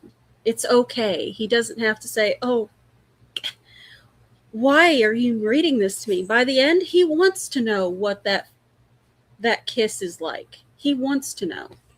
And I think that's a beautiful way to introduce romance to a kid's life, just telling them a good story. Well said. Well said. You put that. No wonder you're Rebel Rose. You see, this is why we have her on the channel for these incredible things. It's a good balance to mine and Enzo's tomfoolery. Excellent. Critical, when did you first see the film? That'd be when I was a kid. Yeah. 2 days ago. Yeah, exactly. Probably 35 years ago, maybe a bit more. Just really liked it. Wasn't one that I liked the first time round. I think it did take a couple of viewings, and then it really grew on me. Maybe because I couldn't give a crap about the romance, and it just took a little while for the the other stuff to stick, as it were. But it's got so many great themes in it, and there's some really harsh bits as well, like the bit where they're draining Wesley. I'm like, whoa, this guy is really being man, dark, very dark. And I haven't quite seen anything quite like that. It'd always been a little bit sort of Disney friendly. You'd do things like, Land Before Time, that kind of thing, like the sadness. But I've not seen anything quite as malicious and dark as that in a fantasy film. So yeah, I mean, obviously, you've seen like Buddy Artax's horse dying, Trey's horse Artax dying and stuff like that. But again, it was all themed around sadness, not this peril of being drained. And it just stuck with me, man. And I just think it's a really well put together film. It's got a great cast, some great set pieces and bits of dialogue, loads of brilliant comedy actors without trying to constantly be funny Ghostbusters 2016, laugh at me. Well, I mean, it's not even funny, so let's no, exactly. It's well constructed, and I think overall it is my favorite Rob Reiner film, just because he didn't often, he did a lot of different genres, it's got to be said, but fantasy wasn't one of his go-tos, and I think that's why it stands out a bit more for me. I mean, what's interesting as well, if you look at so what we've gone through so far, you've had a mockumentary, which was almost a groundbreaking film, standout of all time, coming of age movie, Stand By Me, soft rom-com, also coming of age movie, The Sure Thing, which had some similar themes and stuff. Then we had this fantasy storybook love story, again a very different movie from the rest of his career, and pretty soon we'll be looking at the sort of more mature love story You know, the one that's more grounded in reality, the situations that people face. You know, they meet people, they fall in love, they get divorced, etc., etc. I'm gonna talk about how brilliant When Harry Met Sally is shortly, which I know Leroy's really looking forward to. So, yeah, great film. Very succinctly, does anybody want to make any final quick thoughts about Princess Bride before we move on? It's a great film. If you haven't shown it to your kids, this is also a great children's movie, but it's also one that adults can enjoy. And there are not many films that bridge that gap successfully, where, you know, adults can take their kids to see a child suitable film that will actually also enjoy the movie themselves. I think it's got a timelessness to it as well. Yeah, absolutely. It hasn't aged at all. Everything in it is as relevant. Fred Savage. You've got Columbo in there as well. Yeah. You know, it's funny. The first time I saw this was probably, from my memory, 1 year before Andre the Giant died. He died in '93, so I saw this around '92 on a class trip, and then I didn't see it again until probably while I was in the military when I rented it, and you know, it not only has, even the romance, not cheesy, but also has action, and that's what I liked about it, as well as the romance. And what I liked about it also, in the end, the good guys win, the bad guys get their just desserts. And in this case, him avenging his father's death, I thought that was the best scene right there. It is. You know why? Scene. You know why that's the best scene? Why? It's because when Mandy Patinkin was getting ready for this, he had lost his father to cancer. Oh, wow. And he's very much a method actor. So he poured all of his grief into this role. And he said when he was fighting him, he was fighting cancer. So that's why that scene hits so hard, because that is his true feelings about losing his father. I did not know that story. Thank you for sharing. I didn't know that story neither. That's actually, in the now you've told us that, and we've just watched that scene. You can see that in that scene all going on in his head. You can see he's gone really deep there. And you know, I can relate to that character because I'm very close to my dad. I've always been close to him, and so I'd be looking for revenge too, as any son would. I think we should have a special stream where your parents come on, Lee, right? I'd love to catch you. But if anything, we've had a special stream where your parents come on as guests as well. We'll call it In with the Leroys, and I don't think you'd be able to get them on. I'd love to talk to your mum and dad. I'd have a few words to say. I'll have to give you the riot act because they don't cuss and they don't tolerate cussing. So. Oh well, yeah, I'll be very well spoken and more like young Sherlock Holmes when very eloquent and proper. I saw this 1 year before Andre the Giant died. Okay, that's a shame. All right, well, let us move on. Ratings out of 10 though for The Princess Bride. I when I first saw this, I would have given it a 7. I thought it was okay, but you know, there was something about it for me that at the time was a little disappointing, and I think that was simply because I wanted a fantasy movie with epic battles in it, which I got with Willow, but didn't get with this. And you know, eventually I got that with the Lord of the Rings trilogy. Now I think that's unfair because it was never supposed to be that kind of movie.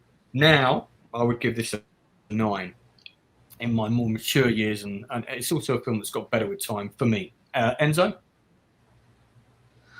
I don't know, 6 out of 10. Just good. I know. As soon as I heard that kind of Enzo. I don't know. I just knew that was going to be a low ball score right there. Okay, Al. I give this a 9 out of 10. It's just not quite perfect, but there is so much charm to this film. It is absolutely stupid. Mm-hmm. Yeah, I disagree, Al. If it wasn't for the fight scene between Mandy Patinkin and the guy who killed his father, I would have given it a 9, but I'm giving it a 10. That because of that fight scene alone. Okay.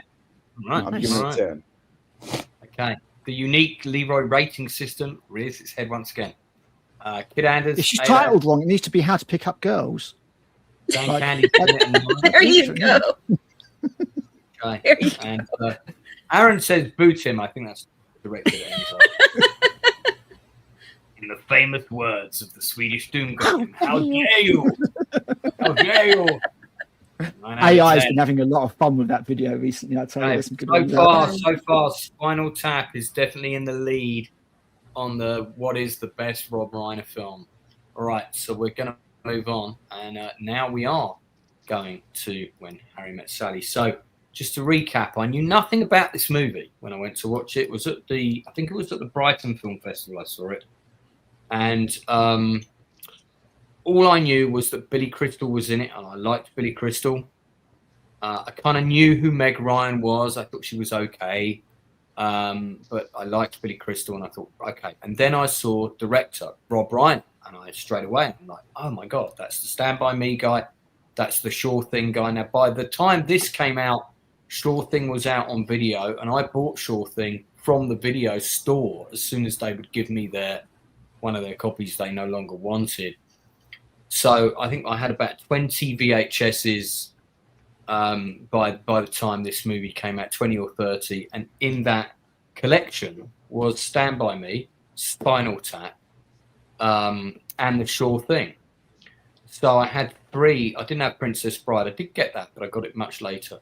I had 3 of his 4 feature films in my collection at home. So that's how much I liked the man.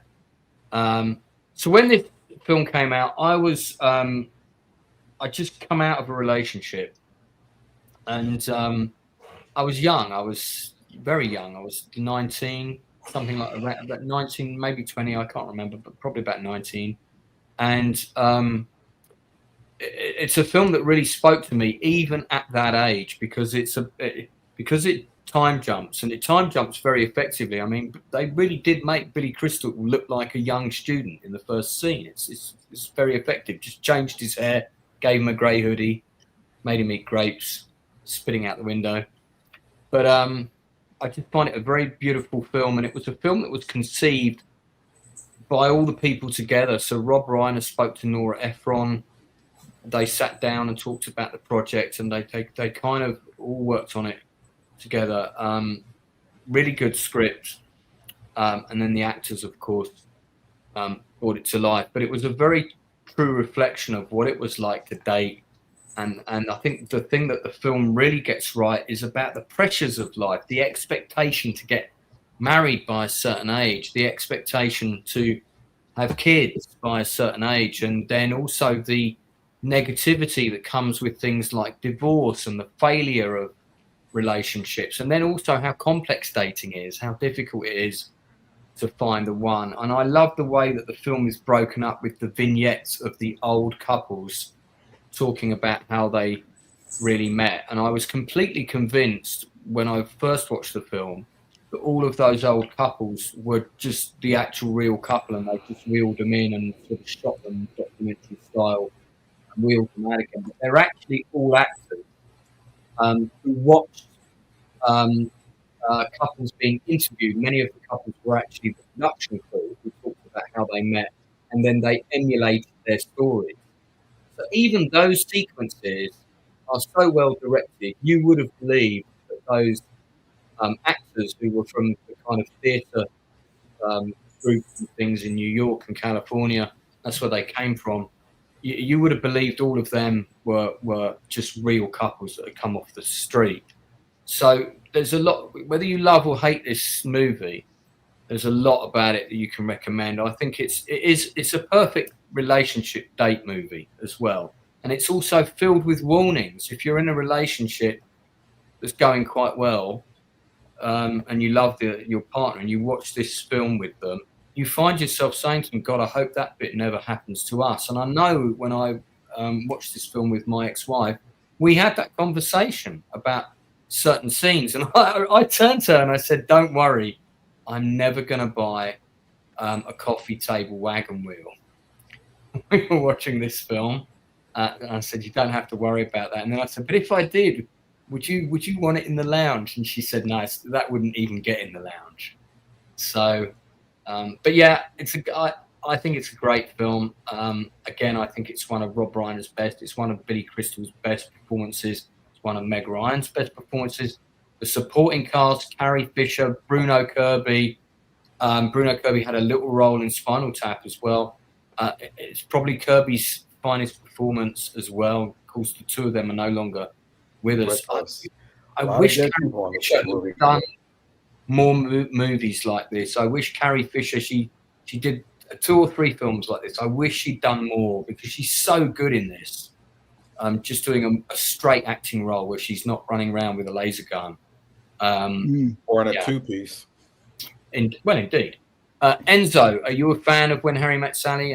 If so, Yep, it's great.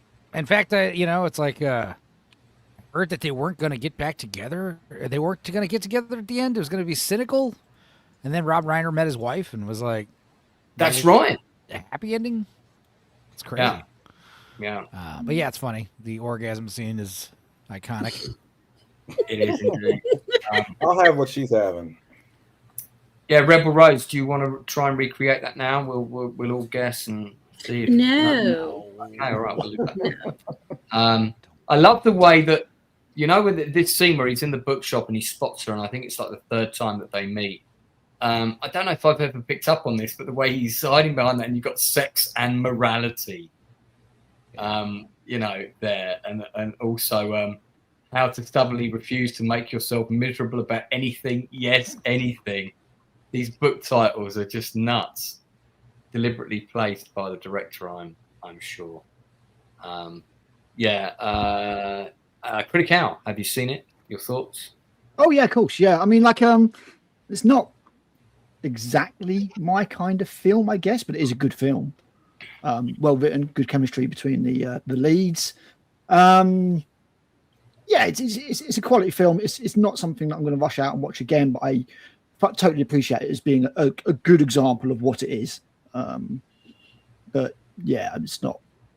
I don't really care about When Harry Met Sally. I took 12 people to see this for my birthday as a surprise. They didn't know. I'd already seen it at the film festival. It was about a year later. And we did a Star Trek live action role-playing game in the afternoon. So they'd all been commanding the bridge of the Enterprise, and it had been exploding, and we built this Enterprise bridge set out of all these popcorn boxes. It was a bit naff. But and had aliens talking to them through a screen, put it on screen. And we had aliens in another room connected to a video camera and all. And that was the first part of the birthday party. And I said the second part of the party involves us going up to London to watch a surprise film. And we had a couple of girls with us, and I think the rest of them it's guys. So 10 guys and 2 girls. And this is not a film you would take a bunch of your male friends to see. You go and see Predator, you go and see Die Hard, that kind of thing.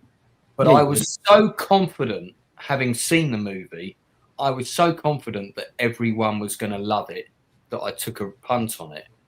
And they were just laughing all the way through. We saw it at the Odeon Haymarket, which was a beautiful single-screen cinema where I also saw Dead Poets Society and the Mosquito Coast. You always had kind of sort of intellectual films there.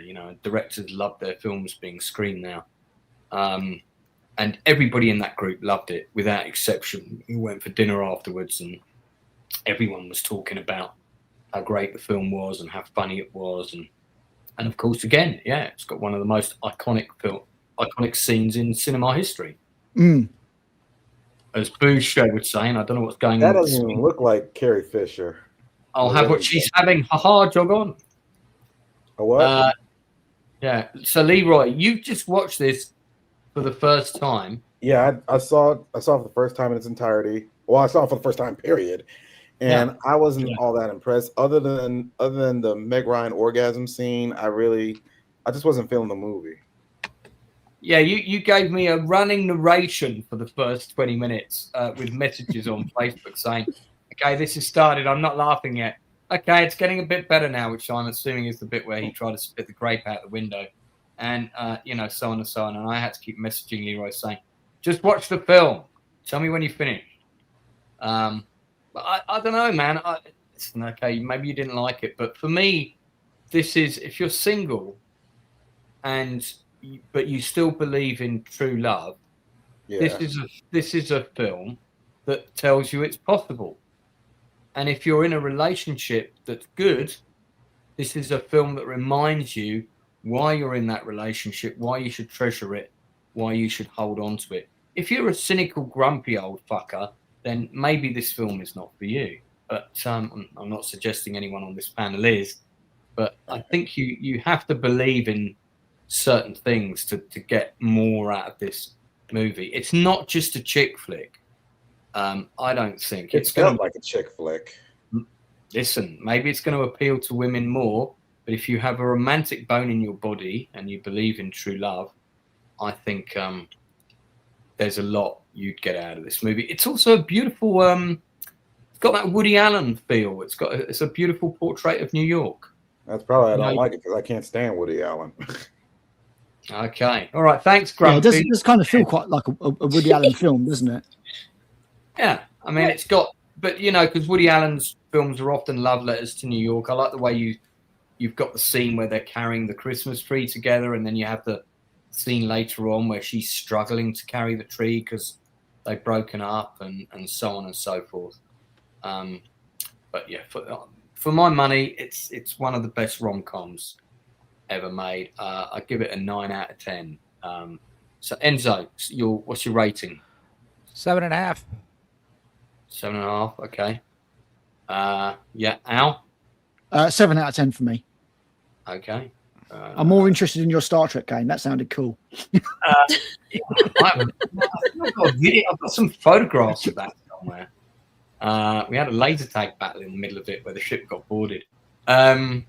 So yeah, okay. Leroy, I'm being generous. I'm giving it a 6.5 out of 10. Okay, that's acceptable for you. And Rebel Rose, I'd give it an 8 out of 10. It's a good, realistic look of how romance can end up between two people. I like it.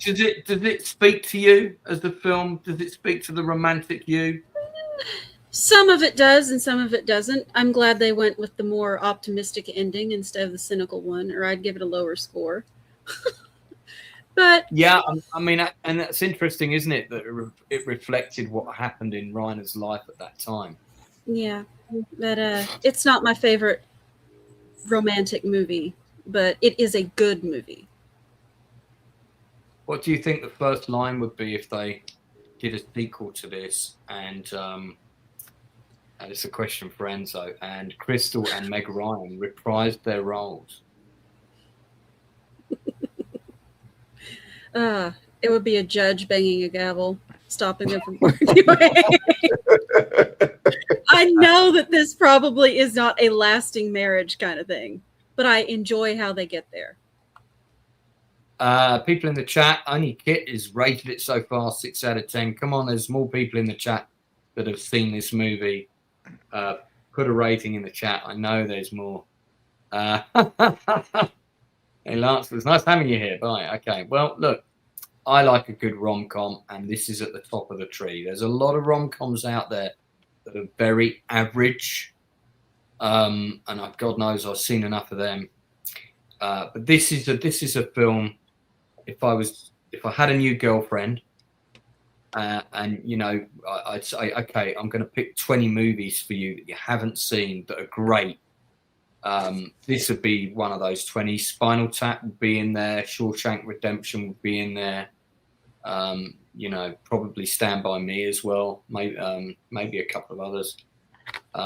So this must be where I'm going wrong. I just keep showing them Strange Days.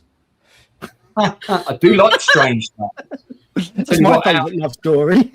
Al, if you ever do a video on Strange Days, I think that's a massively underrated movie. I think Galen Hurd might have produced that. I'm not sure actually. It's Cameron's ex-wife, one of his. Yeah, it's Bigelow's directed. Cameron wrote it. I'm not sure about the producer. Bigelow directed it. That's right. Yeah, I think she might have been a producer on it, but I might be. Let's have a look. All right, we'll move on from When Harry Met Sally, because I promised Leroy I'd only spend 2 hours on it. and move on to other notes of his career. Now, Misery, which came out in 1990, would arguably that was his next directing credit. Now, I remember that I'd still got the cinema ticket for when I saw Misery, and I saw it on the opening night, Odeon Leicester Square. It was absolutely packed out, and one of the things I always remember about going to see this movie was I got stuck. I bought my ticket early, and I was in the middle, right? Downstairs in the stalls with about 500 other people. There were about 400 in the balcony above us. Really big movie theater, this place. And there were two couples either side of me. I had a couple on my right and I had a couple on my left. They were both around my kind of age. And I was like, oh, this is fucking embarrassing, because they were all talking, you know, before the movie started. I'm sitting there on my Todd, kind of wedged between them. And then I remembered I had my notebook with me, because I was at a notebook for writing down story ideas and stuff.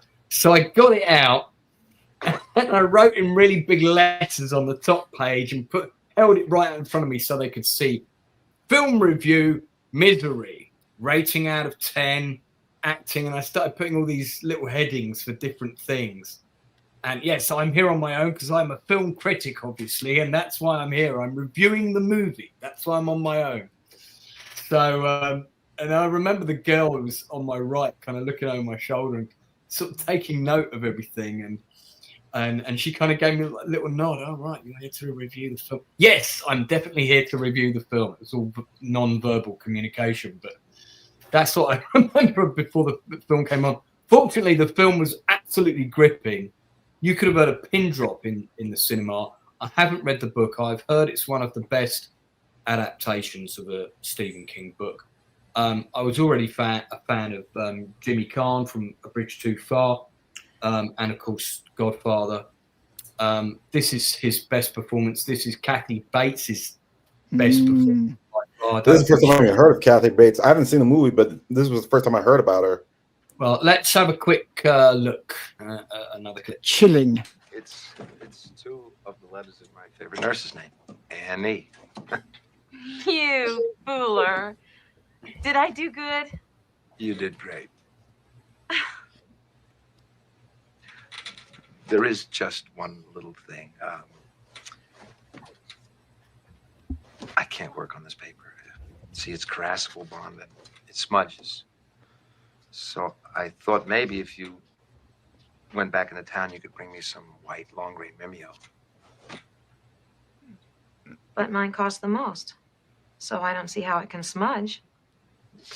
Come here, I'll show you.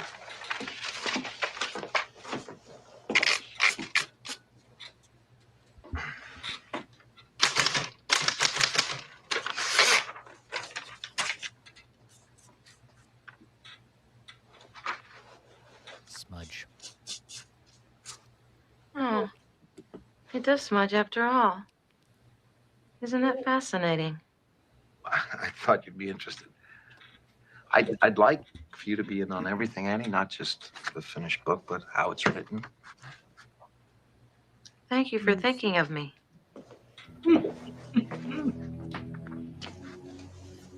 Anything else I can get while I'm in town? Any other crucial requirements that need satisfying? Would you like a tiny tape recorder? Or how about a handmade set of writing slippers? Well, just the paper will be fine. Are you sure? Because if you want, I'll bring back the whole store for you. Annie, what's the matter? What's the matter? I'll tell you what's the matter. I go out of my way for you. I do everything to try and make you happy. I feed you, I clean you, I dress you, and what thanks do I get? Oh, you bought the wrong paper, Annie. I can't write on this paper, Annie. Well, I'll get your stupid paper, but you just better start showing me a little more appreciation around here, Mr. Man. Mr. Man, Dirty Bird. Wow. He's absolute. No wonder she won an Oscar for that role.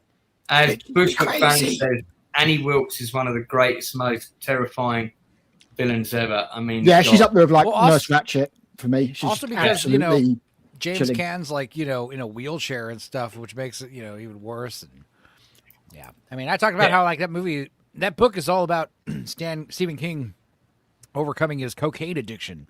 So that explains all the snow then, yeah? Yeah, well, yeah, but really, and then also Kathy Bates, Annie Wilcox represents cocaine, and he's the author who's like, because of her, he's like bedridden, and he writes like terrible garbage and cool. All this crazy shit. It's pretty good. And yeah, this is one of my favorite Stephen King adaptations, if not my favorite Stephen King adaptation. I've never even seen Misery. I've heard of it. I remember when it came out in the theaters, but I never saw it. You absolutely should watch Misery. It is a phenomenal film. You've got to watch it, Leroy. You'll like it because it's got a happy ending. I mean, it's for anybody who hasn't seen it, and that's probably not many people. The basic premise is that James Cameron is a very well-known sort of writer of pulp romantic fiction, but his novels are huge. He's on his way to a book signing. He's in a snowstorm. His car goes off the road. He just finished writing a book. He writes his books at this cabin. Yeah, that's right. He celebrates his. He's just finished writing it. The new one. He always writes his books in this secluded cabin where he can think. It's like eagerly anticipated. Find out what happened to the character, all that kind of stuff. He finally finishes his book, and he wants to kill off Misery, the character, so he can move on to other books and stuff. And he always finishes his book and gets a bottle of Dom Perignon or Dom Perignon, as she calls it. And he gets in a car crash in a snowstorm, and she rescues him. And he thinks like he's really lucky at first. Like, wow, this woman, she saved me, and she's a nurse, and there's a big blizzard, and I'm safe here. And also, she's a huge fan, so it's like I'm like indebted to her. And it becomes very quickly he starts to realize like she's not all there, and then it just like quickly turns into she's why fan is short for fanatic, and she forces him to rewrite the book so that Misery survives. And because that's what she says. She's like, hey, since because she's like, he says, I have the manuscript. She saved the manuscript from the book, from the wreckage. And he's like, wow, thank you. And he's like, since you're a huge fan and you saved my life. Yeah, he says that great line. He's like, I have a real strict rule that no one's allowed to see unpublished work except my agent and people who saved my life in a car crash. And she's so thankful. She's like, oh, my God, really? She reads it, and she comes back in the middle of the night. And she's like, you killed her, you son of a bitch. It's so amazing. You killed my Misery.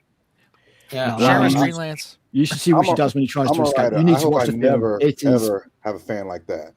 It is a brutal You should definitely watch it then. Yeah. Interesting factual one there. Thank you for this, not Z3PO. William Goldman screenplay. Yeah, he wrote the screenplay for Princess Bride. He also wrote A Bridge Too Far, which is one of my favorite. And I've got his writing book as well. He wrote a really nice, not a big book, but a little book about Hollywood and being a writer in Hollywood and stuff. And it's Nobody Knows Anything. It's a great little book. Share my screen, Lance. Yes, I shall, sir. Where is it? Oh, yes, there we go. Hold on there. 2 seconds. Do you know about the early days of the Kimberley diamond mines? Do you know what they did to the native workers who stole diamonds? They didn't kill them. Wow, yeah. That would be like Junk and Lightning McQueen because he has a broken spring. No, if they caught them, they had to make sure they could go on working. But they also had to make sure they could never run away. The operation was called hobbling. Oh. When just putting this hunk of wood between your stupid ducks. He tries to escape.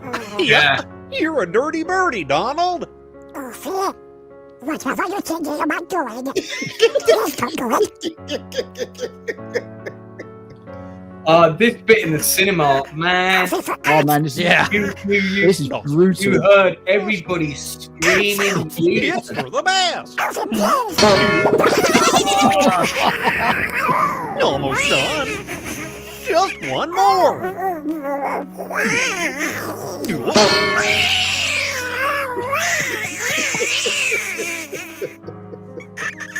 Gorsh, I love you. Gorsh. Wow. Oh, God. I mean, what a contrast from When Harry Met Sally to. I mean, this is a horror film. But this is the thing: is he nails it again, first time. Yeah, and not only is it, and this is not his comfort zone, but obviously he's got a master script in his hands. He's got two powerhouse actors. Jimmy Caan, by the way, not the easiest actor to work with. No, he was. I had several friends who've worked with him, so this is first-hand information. And one of my friends who I did a script with recently, he did a movie with him about 15, 18 years ago, and I was like, what was he like? And you know, because I've heard, you know, various things, and he went, right, well, he was nice to me because I was in, you know, I was the other big star in the film, but to the crew and everyone else, he was an utter cunt. And I was like, really? I said, God, yeah, awful. I've never seen anybody treat people like that.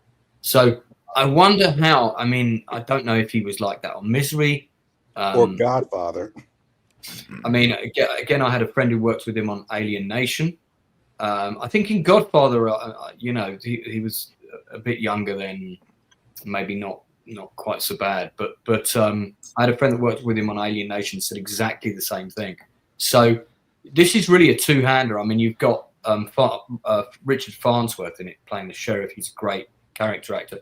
But it's predominantly a two-hander. It's basically a play. And this, by the way, has been adapted to the stage very successfully on a number of occasions. So I wonder how, you know, intense that set was, and how Caan was, and was he on best behavior? You know, who knows? But yeah, I don't know. great. Kathy Bates strikes me as the kind of person whose bad side you don't want to get on. So she may well have kept him in check. She probably willfully broke his legs on purpose. He was stuck in a chair, wasn't he, for the entire film? Yeah. So you know, she did have the upper hand, so to speak. Kathy Bates, Lauren Bacall's in this. This is one of her, not one of her final roles, but it's up there. And she's only got a small part as Jimmy Caan's agent, but she's great in it.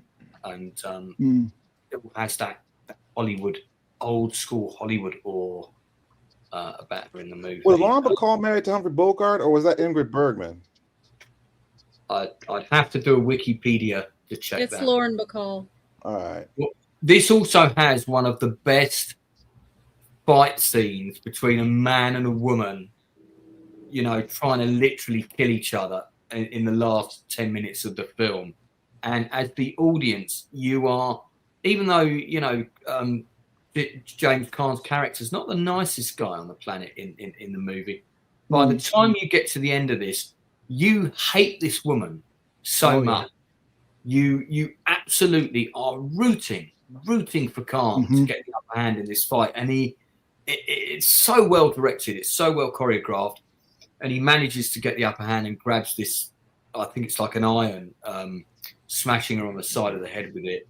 And in the cinema, everybody cheered. There was this massive cheer, and I've never seen a cheer for violence in a movie before, apart from Rocky. You know, when Rocky gets the punch with the Russians cut. You know, that was the violence against a woman, no less. Terrible. Exactly. This is much more. You know, Rocky is very kind of out there fantasy. It's not really realistic. This is a much more grounded film. You could believe this could happen, and you're right. This is. And the audience hated her, and that's down to the direction, it's down to the script, and it's down to Bates's performance. She got an Oscar, man. She won an Oscar for it. Did she get? Bush says they can't make movies like this anymore. They can, they just don't. They don't want to. Listen, there are people out there like me. We're trying to make some films. AI is stealing and reading the chat, is it? Okay, well, good luck to it. This film for me is a hands down 10 out of 10. I'd like to know people's ratings in the chat. Enzo, final thoughts and your rating out of 10 for Misery. 10 out of 10. One of the best Stephen King movies, one of the best Rob Reiner movies, one of the best Kathy Bates movies, one of the best James. I think this is probably the best Stephen King adaptation ever, I think. Nah, Children of the Corn was. No. Shawshank Redemption. Leroy. Shawshank is good, and Stand By Me is good. Green Mile is good, but I actually just like how simple Misery is. It's such a simple story. Like it says, it's like a And play. It almost plays out between two people so and nothing twisted. else. Yeah, I heard that there is like a Misery the musical, which is something I want to see. Oh my god! I've never Presumably seen. not that much. Presumably not that much dancing from Yeah, I mean, I've seen it. from Paul Sheldon in that one. I've seen it as a straight adaptation. I haven't seen it as a musical. I did see a straight adaptation of Misery. I didn't watch the whole thing, but I saw the stage they were using. It was like a revolving stage, so they had like 3 or 4 sets on like a big revolving like platform. Okay, it was really cool. Let me see if I can find that actually. Yeah, if you can get that, we'll put that up. I actually shared this recently. I was like, "Whoa, that was badass." Hang on, let's see. Revolving stage, Misery. Let's see. And there's the late great director with his late wife as well, and he had a cameo in Misery as well. Yeah. And he was 78, and to have his son was 32. Yeah. So he had him late, but still. Well, this was his second marriage. He had. Yeah, he's married once before. He used to be married to the girl from Laverne and Shirley. Yeah, he had an adopted daughter, Tracy Reiner, who you can see. Yeah, he put her in Stand By Me. She was also in A League of Their Own. She has a cameo in The Sure Thing. No, Sure Thing, sorry. Yeah, Sure Thing. She's actually a really good actress. I like her. When I see her do a scene, she's great. I mean, I guess she wasn't given big roles because maybe they feared nepotism or whatever. But Tracy Reiner, good actress. The apple doesn't fall far from the tree. Man, I can't believe this is the way it ended. I mean, but the fact that we're talking about his work. So we're on to, this is another film that I would argue, if you sat down with either film critics or a group of YouTubers and said top 10 horror movies of all time, and I think we did do that. I know we ended up with The Thing. The Thing was number 1 on this channel, but I'm sure Misery was in there. Certainly it was discussed. And, I wouldn't even call Misery because I almost call it more of a thriller than a horror. Yeah. Well, I'd call it a thriller. Now, look, you could say it's more of a dark thriller, but I would argue that the foot sequence puts it into the horror category, and I would also argue that what also puts it into the horror category is the film feels so real, and for me, that's a better horror film than something. I mean, Saw, it's certainly under the umbrella of psychological horror, I guess. Yeah, I mean, okay. Yeah. I mean, we can get into subgenres and all that, but for me, this is still a horror film. I mean, the injuries sustained and the level of violence and the setup and the There's no way you see that without wincing. It just doesn't happen. Yeah, it's still for me. It's like a realistic, grounded horror movie. That, I mean, this film scared the shit out of me, made me jump more than most kind of other typical horror films. So for me, it's up there. This film would be in my top 50. When I think of horror movies, I think of something that's supernatural, and that that's a subgenre within horror. That's another subgenre of horror. Okay, so I haven't seen Misery, but I know enough that I wouldn't call it horror. I'd call it a thriller or like a dark thriller. Well, listen, watch it in a dark room with all the lights turned off, and then give me a call after and tell me whether you thought it was a horror film or not. I'll be It'd be weird if you used to do a Van, whatever it's called, diagram.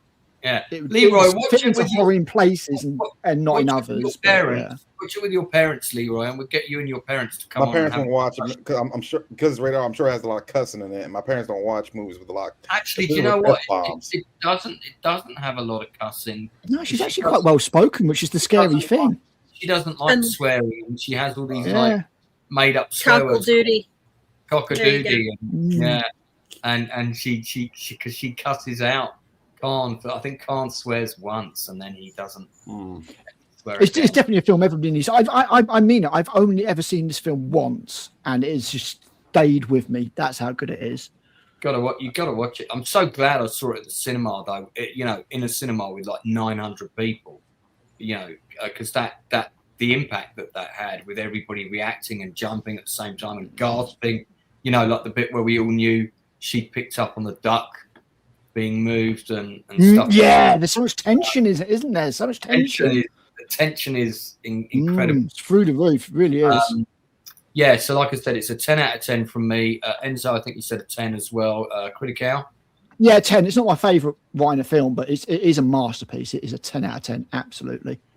As I say, I've only ever seen it once, and it stayed with me. I was just like, wow, this is one hell of a film. And this is what I mean is that like Reiner was such a versatile director because you wouldn't, like, if you're a producer, you've got this Stephen King script, you're looking for a director. Who shall we direct this film? Oh, well, I hear the director of When Harry Met Sally's available. you wouldn't, or Stand By Me, you wouldn't think, oh, he's the guy to do Misery, this intense claustrophobic. But then if you if you break it down and you essentially say this is a film about two powerhouse actors having an amazing performance, but then also supported by some great character actors with some stunning visuals of a landscape. All of that stuff is all in Rob Reiner's other movies. So, you've got powerhouse performances, you've got great tension in other scenes. Stand By Me has got a lot of similar tropes. You've got these great visuals because Rob Reiner always uses the landscape that's afforded to him. So this is why I loved him. Oh, my God. If I saw this woman turn up on a date, I would run out of the restaurant. I'd probably throw myself. Yeah, I mean, if somebody ever says, like, and I apologize, Rachel, only if 20 ever more says, Rob bitches be Reiner crazy, movies to go, they're talking about guys. Annie Wilkes. Oh, they are. Enzo, I'm going to rival one of your streams for length. I'm not going to do every single one. I'm just doing the greats. Okay. All right. We'll move on. So yeah, sorry, Rach, did you give it a rating? Rebel Rose, did you give it a rating out of 10? It's a 9 out of 10 movie for me. It's, like Enzo said, it's one of the best Stephen King adaptations, and it's hard to find one better, really. It's just, I have to agree, it's on the line of horror and thriller for me. But it's you guys convinced me. I'm going to watch it tonight.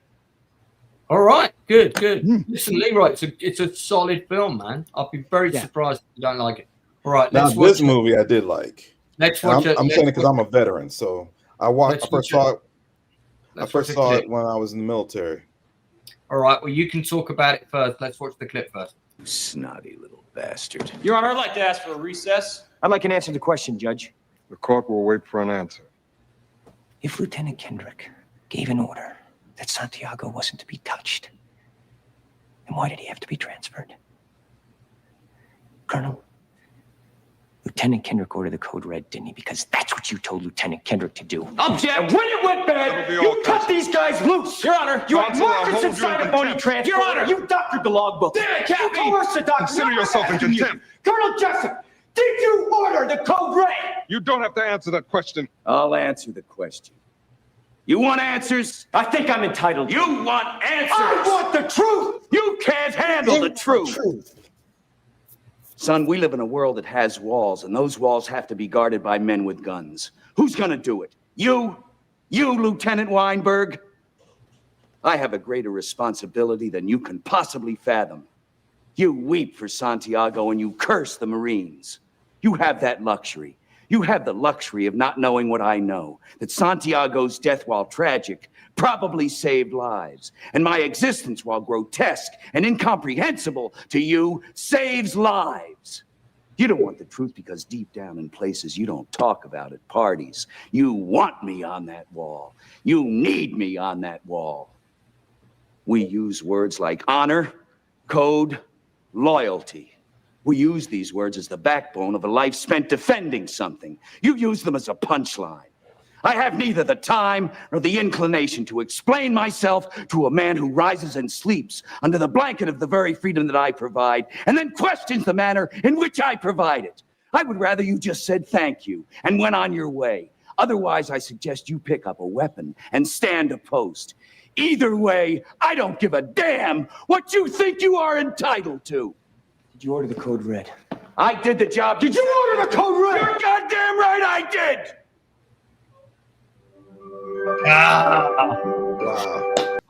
I also saw that at the cinema Lance. Also with a full audience. But yeah, Leroy, you served in the military. Where and when? Yes, I was in Okinawa when they put at Kadena Air Base when they played. Almost during the exercise, they would sometimes play this movie like more than once. I gotta tell you something. Not only was this I didn't even know that Rob Reiner directed it until years later, but that's one of his best. Jack Nicholson should have been nominated for an Oscar for that. He was nominated, he just didn't win. Yeah, Tom Cruise should have been winning. Tom Cruise should have been nominated. Absolutely, that's one of his best as well. So yeah, absolutely agree that Cruise should have been nominated. I think again, snobbery against Cruise, unfortunately. Yeah, I think this is one where Tom Cruise really impressed me with the acting, though. Really impressed me. I mean, he'd already done it for me with Born on the 4th of July. That was, as soon as I saw that, I thought, wow, this guy is. I can only name two movies that Tom Cruise won. This one and The Last Samurai. But Jack Nicholson, other than One Flew Over the Cuckoo's Nest, this was, oh Lord, man, I loved him in this. And for the record, Gene Hackman won that year for Unforgiven. What?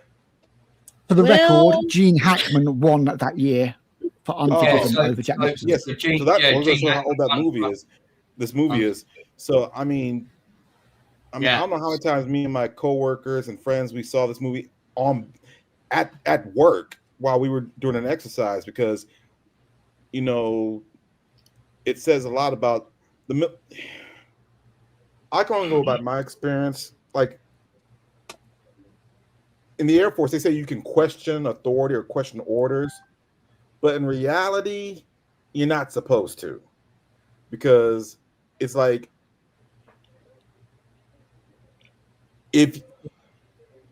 when an order is given, it's given for a reason. It's like you ask questions, you shoot first, ask questions later. That's how it wasn't like that when I was in the Air Force, but I'm sure in other branches, especially when you're a leader, an officer, or NCO, when you have to make the hard decisions, but Jack Nicholson, basically, and big ups to Rob Reiner for directing this movie. I mean, along with Stand By Me were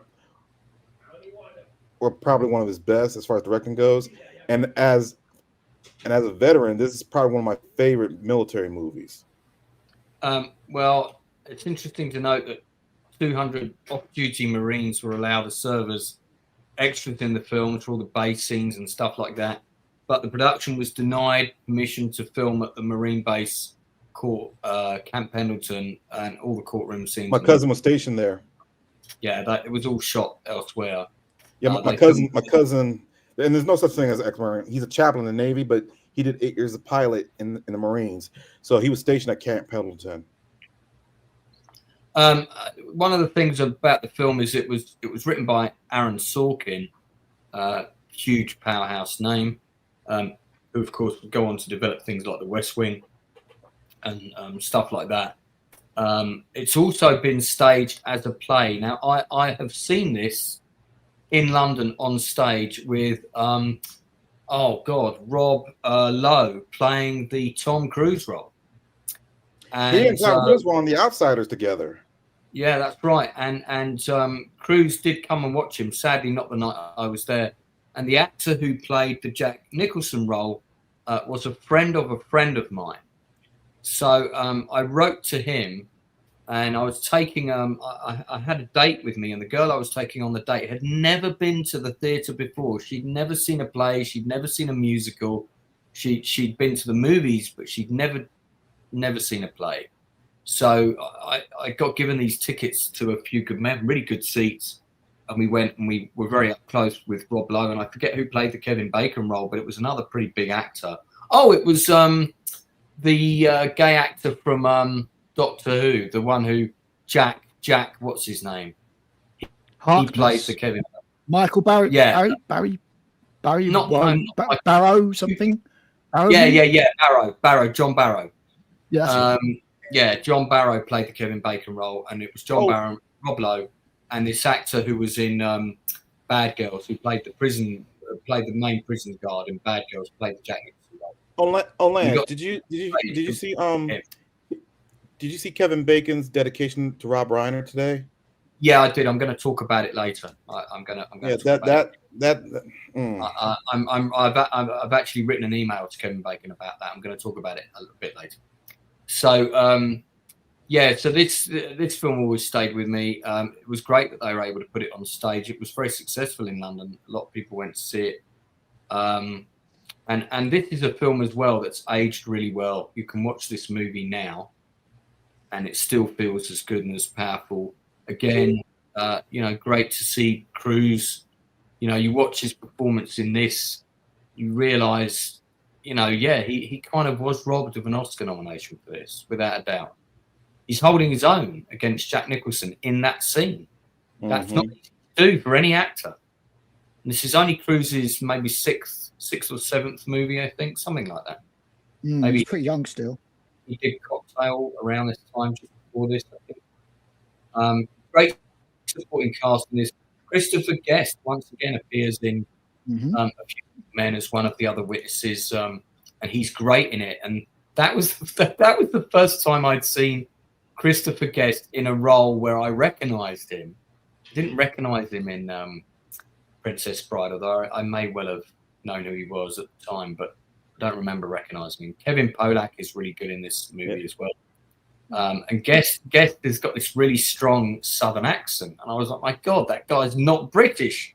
I thought he was a British actor because he had a British accent in Princess Bride. And I thought he was a British actor, but he's not. He's an American. So, yeah, it's a good film. I've got to give this a 9 out of 10. I give it a 10. Straight 10. Okay, 10 from Leroy. Enzo, your thoughts on the movie and your score? Great. It's a good actors movie. 8 out of 10 is what I'd give it. It's a good, the actors are all flexing their chops in this one. Yeah. Enzo, just lowballing everything tonight, I swear. And there is Rob Reiner himself. That's a special production crew hat that they've got, because I was looking at that and I was like, is that a Navy SEALs hat? Is that not the hat he wore in Spinal Tap? No. No. It was like a ship, one of those ship hats, but it wasn't. You know what amazed me about Rob Reiner directing A Few Good Men? I'm surprised that he even did it, and he did it so well, in fairness to those who served, because Rob Reiner never served, and also because of his politics, as well as, the roles that he's played. As remember, in All in the Family, he was completely anti-military and anti-Vietnam and all that. So I'm very surprised that he did such a good job in being fair from a military standpoint when he directed A Few Good Men. And as a veteran, I appreciate that. Well, I made this point earlier before we came on the air with one of my panel here, that you have to separate the politics from the creative ability, and there are a lot of actors. I can mention one, Matthew Marsden. He's a good actor. He's a British actor living in America. He lives in Texas, probably down the road from Enzo, for all I know, because Texas is such a small place. But he was in the Rambo movie, I think the second from last one. And Rambo 4. Good act. That was a good movie. I liked Rambo 4. He's a good actor. He did a good job, but he's quite vocal about his Republican views. Okay, which is his right. But I know for a fact, for that reason, he doesn't get cast in a lot of things, and there is a political. Traditionally, the creative arts have always leaned towards the left. Why? Well, because the left has always been the people that have given them more funding. If you have a left-wing council or a left-wing government in the UK, a left-wing council is more likely to give money towards the arts than a right-wing council. All right? So that's where all of that comes from. So, and of course, traditionally, free thinkers and people who are more sort of laid back and all the rest of it, drawn towards the creative arts and the creative types and were seen as sensitive and gravitate more towards left-wing politics. Okay, you can argue whether that's true or not. These are generalizations, but Right. I'm just saying this is the considered view. And from my perspective, the only thing I care about if I'm casting an actor is, are they right for the part? Is this person going to give me the best performance on the day? And are they going to be a problem or not on the set? Those are really my main considerations, depending on the level of budget that I'm dealing with, right? And then also, at the higher level, from a producer's perspective, are they going to sell the film? I don't care who they voted for. I don't care. I do care if they've gone and done loads of massive controversial rants at rallies. And I was going to say, would you hire Rachel Zelda? person like Lance? Hang on, let me finish, please. That's a big leap from, hey, I'm voting for this person to expressing, sympathetic views towards Adolf Hitler and that ways of thinking. Those are two very different things. And it does annoy me. And people probably think I'm on one side of the political spectrum or the other. My view towards politics doesn't work like that at all. I look at individual issues and I feel different ways about different issues. And sometimes the way I feel about a certain issue might veer more towards the left of politics.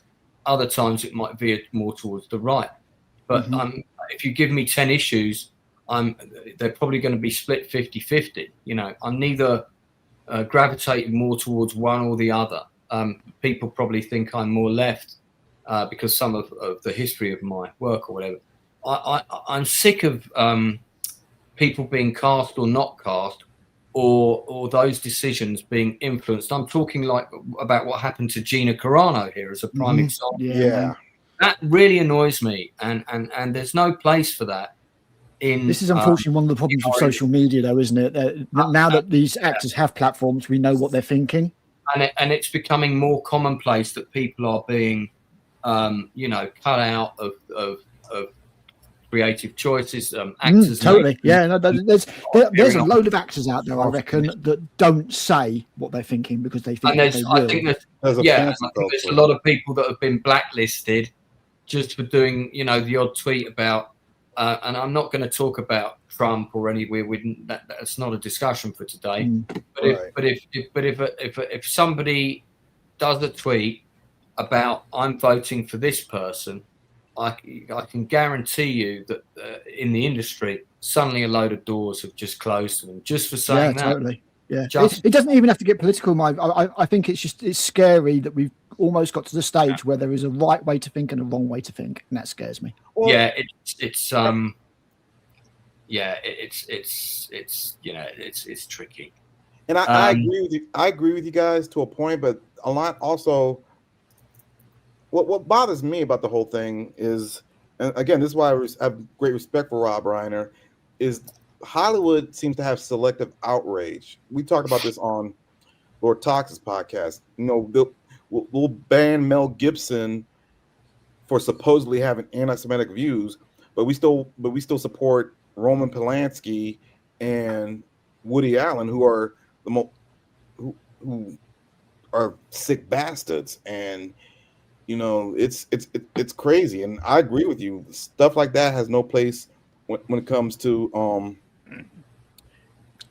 work. A line should be drawn. But what I love about Rob Reiner, and I'm surprised, it's sad I have to find this about now, is that he didn't care.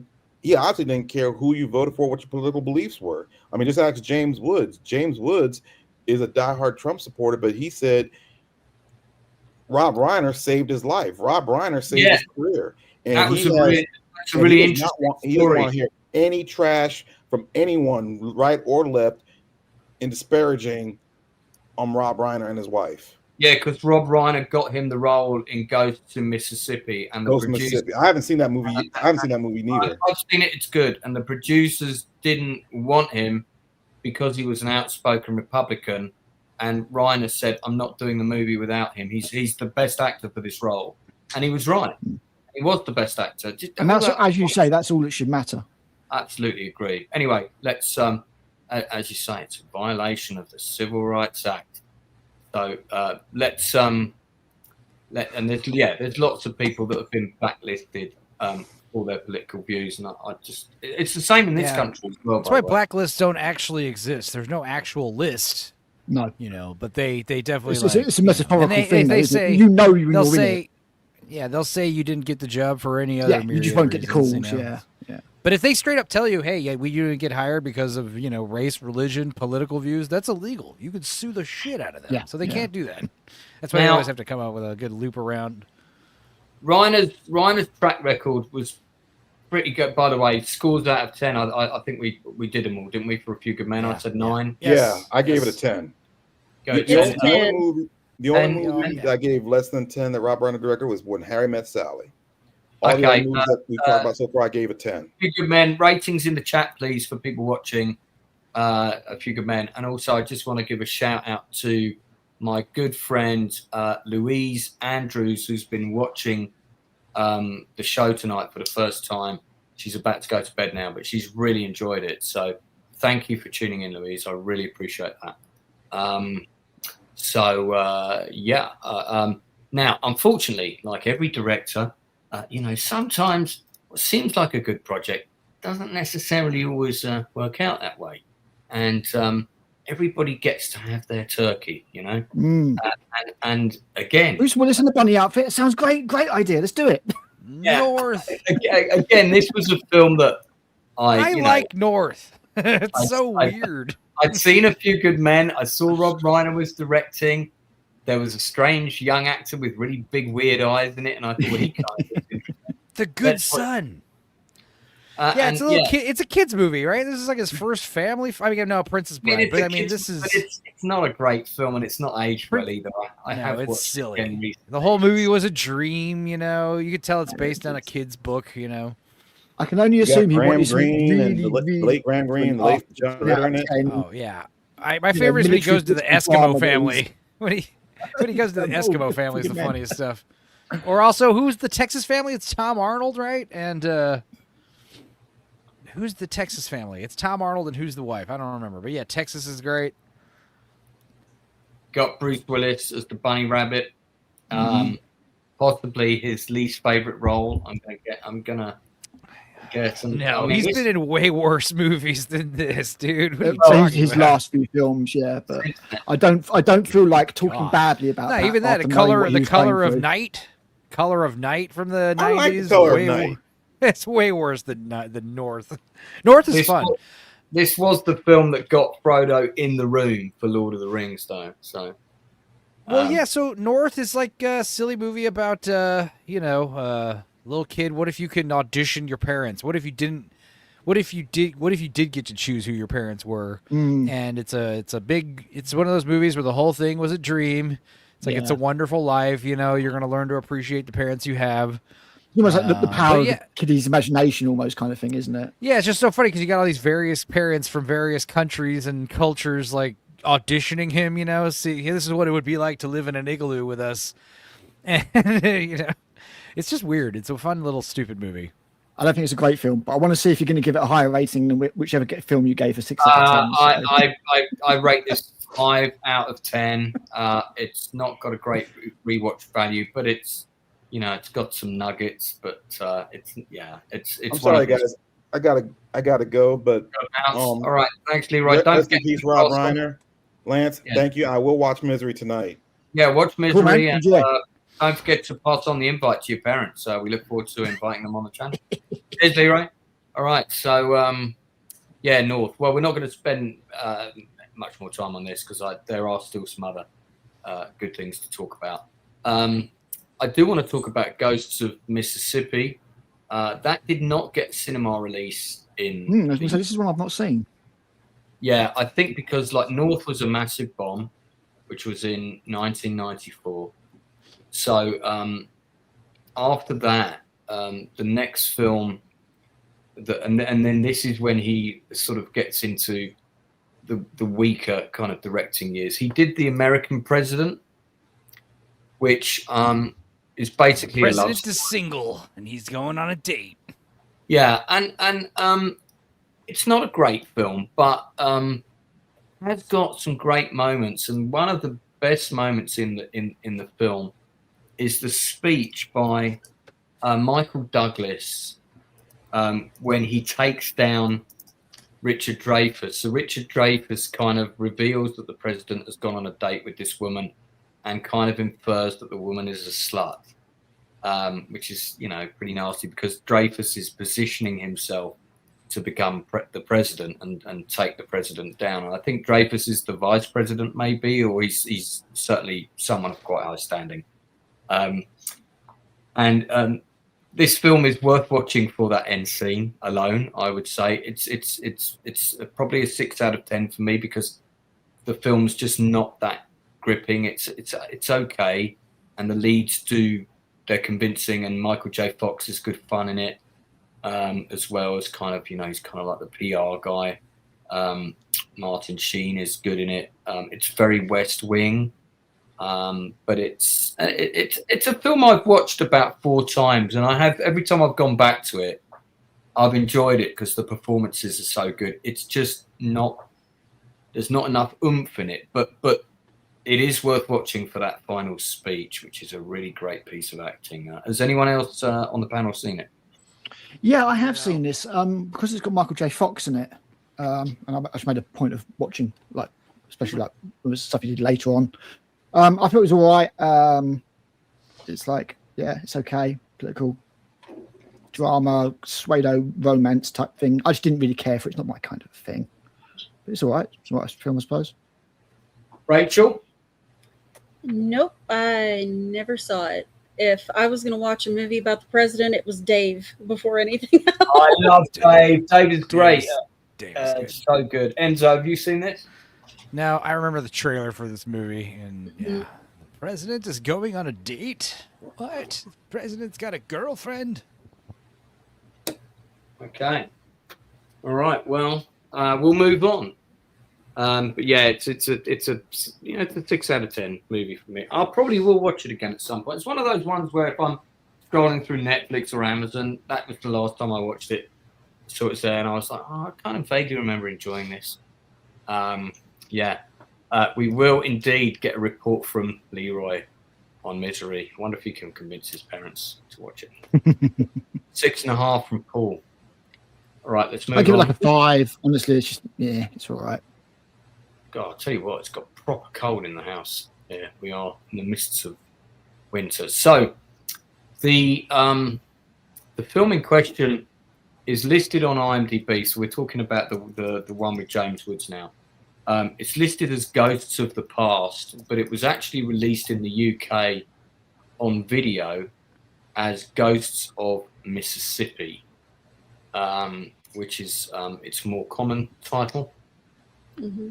It's the true story of the 1963 civil rights murder where a bomb was placed in a church that ended up killing 3 young African-American girls. It caused considerable outrage. I think the girls were like sort of around 6 or 7 years of age, something like that. And it's the true story of how eventually one of the bomb plotters or constructors of the bomb was brought to justice. And, it's one of those kind of earnest social political films, but it's very well done. It's got Whoopi Goldberg in it. Yeah, and it's really good. Now, actually, hang on. I might have got the plot wrong because this might be the film about same kind of story, but I think the murder is different. It's not the 3 girls with the bomb. I think it's a civil rights worker. Yeah, it's a civil rights dude by the looks of things. It's the assassination of Medgar Evers. Thank you. In front of his family. There is also a film that's very similar to this that's about that topic, which is also worth checking out. That's why. Wasn't Mississippi Burning about the 3 little girls? Mississippi Burning is about the murder of the 3 civil rights workers. Right, that's 3 workers. Okay. Yeah, no, the one about the 3 girls is it's a bomb in a church, and it was a big thing, and tracking down the people behind that was a big thing. That was like this. It didn't get a cinema release, but I have seen this film. It is worth seeing, especially for James Woods' performance. So Whoopi Goldberg is very good in this movie. Alec Baldwin is very good in this movie. It's got a great supporting cast. And again, it's a courtroom drama. Craig T. Nelson is in there. So, after you've seen A Few Good Men, even though North was terrible, people say, okay, we could get Rob Reiner to direct this. We know he can do this. William H. Macy. Yeah. In the supporting cast. And, James Woods was really done up to look like the real guy. Yeah, I'd never even heard of this film until tonight. Great film. Great film. And the reason they cast him was so, during the flashback scenes, you could see him in his heyday as the same character, but he doesn't get prosecuted until much, much later. Right, and if you okay.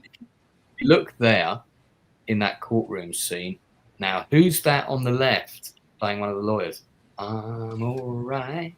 Don't have to worry about me. Caddyshack. It's the Caddyshack kid. The lead from the movie Caddyshack on the left there, with the big shoulders. That's him. So it's funny. I always thought he should have got much bigger roles. That kid. He does still act, I think. Yeah, Whoopi Goldberg's good in this as well. There's Rob Reiner giving her some direction. So if you haven't seen it, Time to Kill does also take place in the South. Yeah, pretty sure it's Mississippi. It's not based on a true story though. Time to Kill is based on a book. I'd give this a solid 8. It's another good Rob Reiner film. Didn't see it in the cinema. Wish I had. And then, really, although he would continue directing, I would argue that he didn't do another film that really landed with me. I like The Bucket List. That was all right. That's Morgan Freeman, isn't it? Yeah, Morgan Freeman and Jack Nicholson. Yeah, that was a good film. Yeah, that's quite good fun. I actually saw this at the cinema. But I would agree that's probably the only other one that he did that really. I mean, this film was fine, but it was very forgettable. It's my, until you mentioned it just then, I forgot that he directed it. Yeah, I mean, it's a nice film. 2 good performances. You've got that kind of odd couple drama where they don't like each other and they do. And I just found it nice. It's just a nice film. It's a bit like Grumpy Old Men, isn't it? It's a bit. Exactly. Yeah. It was an affirming film. I suppose that's a way to put it. He did do an absolute stonker of a movie. In my view, I thought it was very good. In 2016, LBJ. Starring Woody Harrelson. I thought Woody Harrelson was great in this. Wow, I've not even heard of this.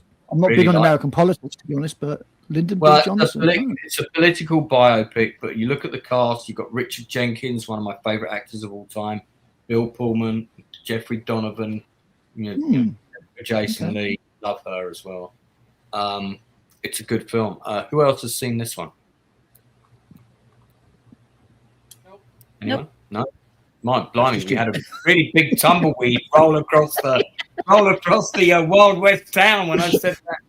Okay, right. Well, listen, if you like Woody Harrelson or if you're interested in that era or LBJ, I think it's a good movie. It's worth seeing. It's definitely worth seeing. Did one other film not long after that, which I also thought was not bad. And again, if you haven't seen it, I think it's probably worth your time. And that would be Shock and Awe. Now this is probably Reiner's most political film because this is all about.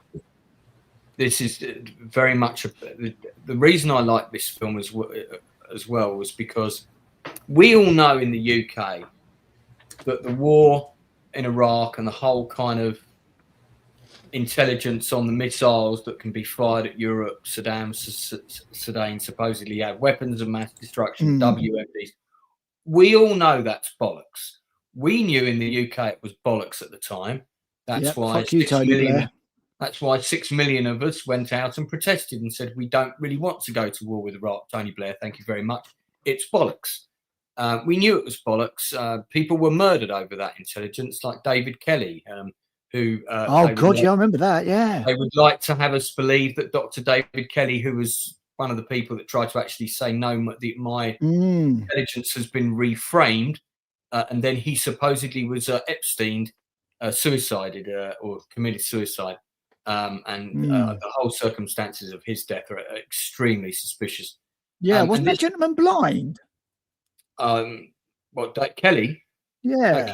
Kelly could see. But he was old. But anyway, but the point is, this is all set in that same political pond. So this is a topic that also affected the UK, which is the case to go to war. And there have been other films made about this, and you listen. You can have your own views on it, but if you go back and you do the factual digging, everybody on both sides of the political equation will tell you now that the intelligence was bollocks, and it was all shaped to fit a certain narrative. Yeah, there wasn't actually any evidence of WMDs. There's never been any WMDs. No one's ever found any WMDs. Never had them. No, it's a benefit of hindsight, isn't it? As you say, we all knew at the time, but. Yeah, they didn't have them, and in fact, there was all this stuff about weapons inspectors were being denied access, and apparently when it all came out later, that was all bollocks. They were given full access. So I thought it was a really good film. Yes, it's very much in the same pond as Wag the Dog. That's true, but it's the real Wag the Dog. Yeah, Harrison, James Marsden. It's got Mila Jovovich in it for some reason. It's a good film. Rob Reiner's also in it. He's good in it. Tommy Lee Jones is good in it. Enzo, have you seen this one? Nope. Okay. Any interest in watching? Maybe. All right. The reviews say it's fairly historically accurate. I'd be interested to check it out. Okay, Enzo, we're going to wrap up soon. So you've got about 15 minutes to create me all those thumbnails while we're still in there.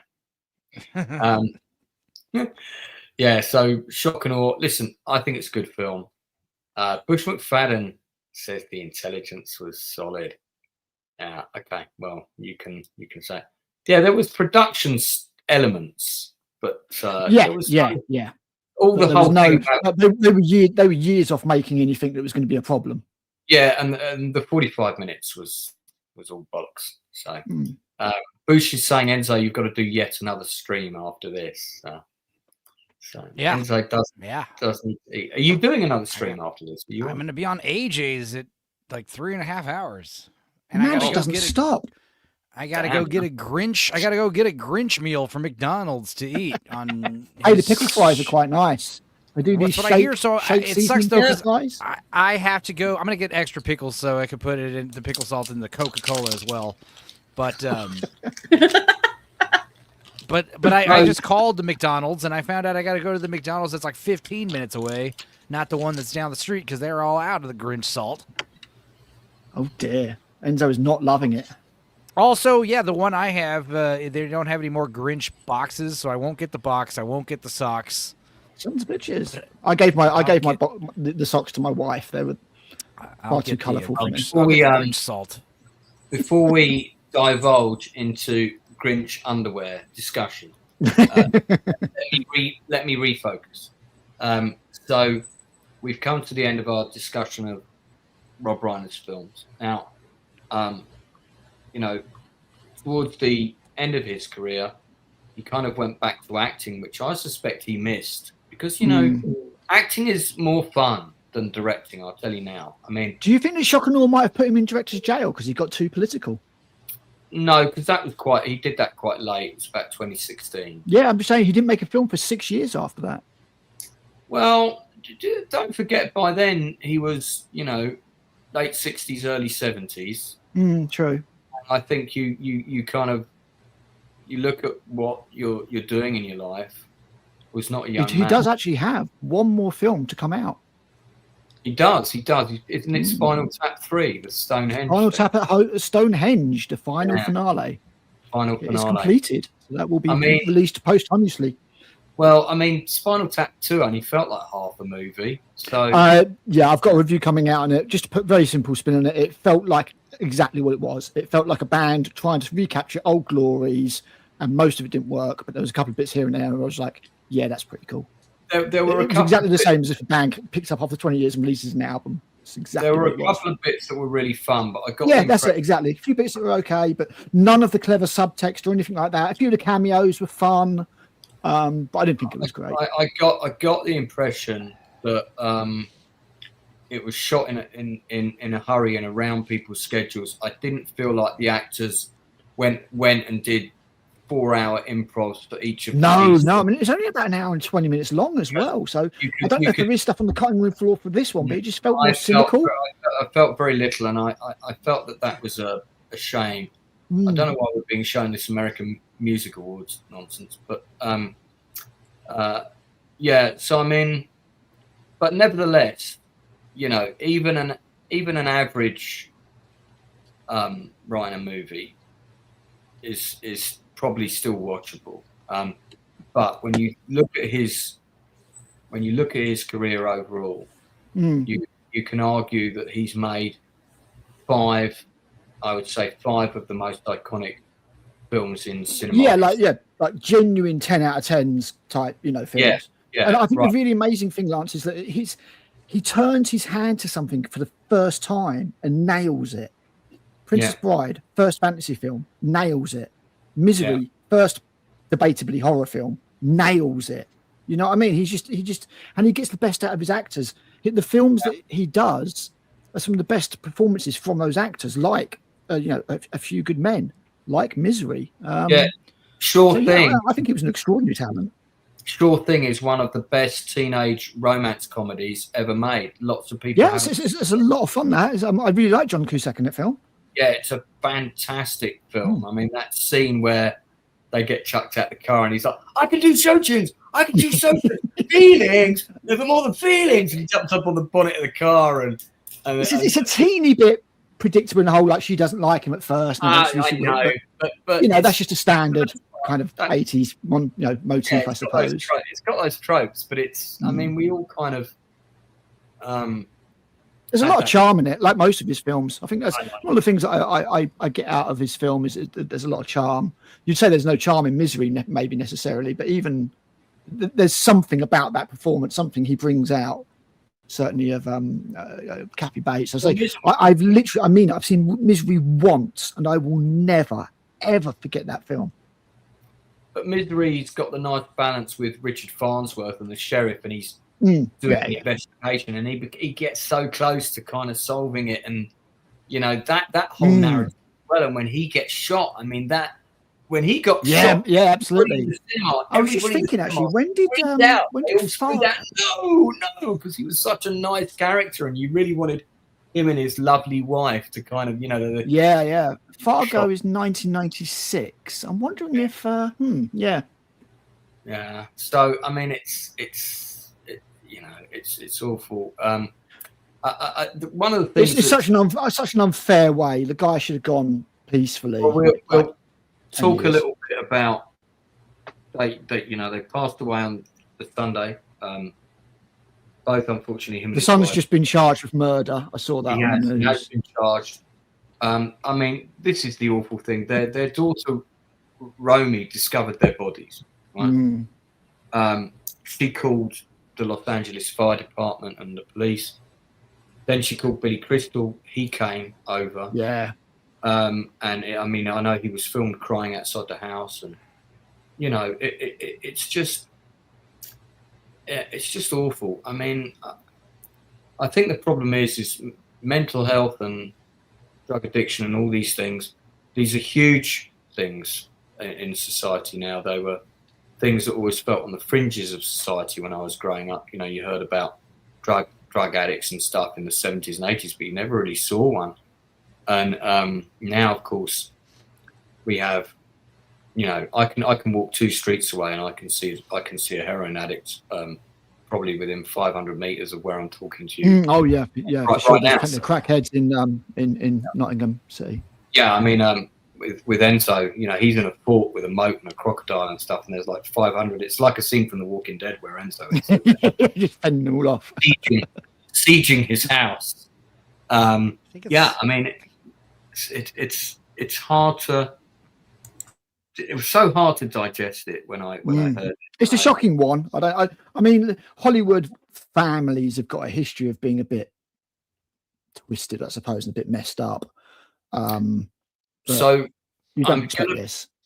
Leroy mentioned, and I'm gonna get it quickly, and we're going to end with this, much to Enzo's relief, so he can dash off and do his other 3-hour stream. But that's machine.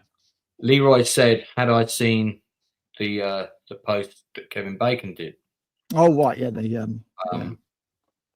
and I mean, you know, so many actors and people sort of have done special posts about Reiner, and you know, the guy was extremely well liked in the industry, extremely well liked, and not just by the left. And you know, yes, he had his strong political views, but you know, you speak to James Woods or other Republican actors who had voted the other way, you know, there's very few of them that will say a bad word about Reiner in terms of the professional context and working with him, even if they didn't agree with his views. Now, Kevin Bacon, again, at this time in his career, the early 90s, he was very much trying to get out of the kind of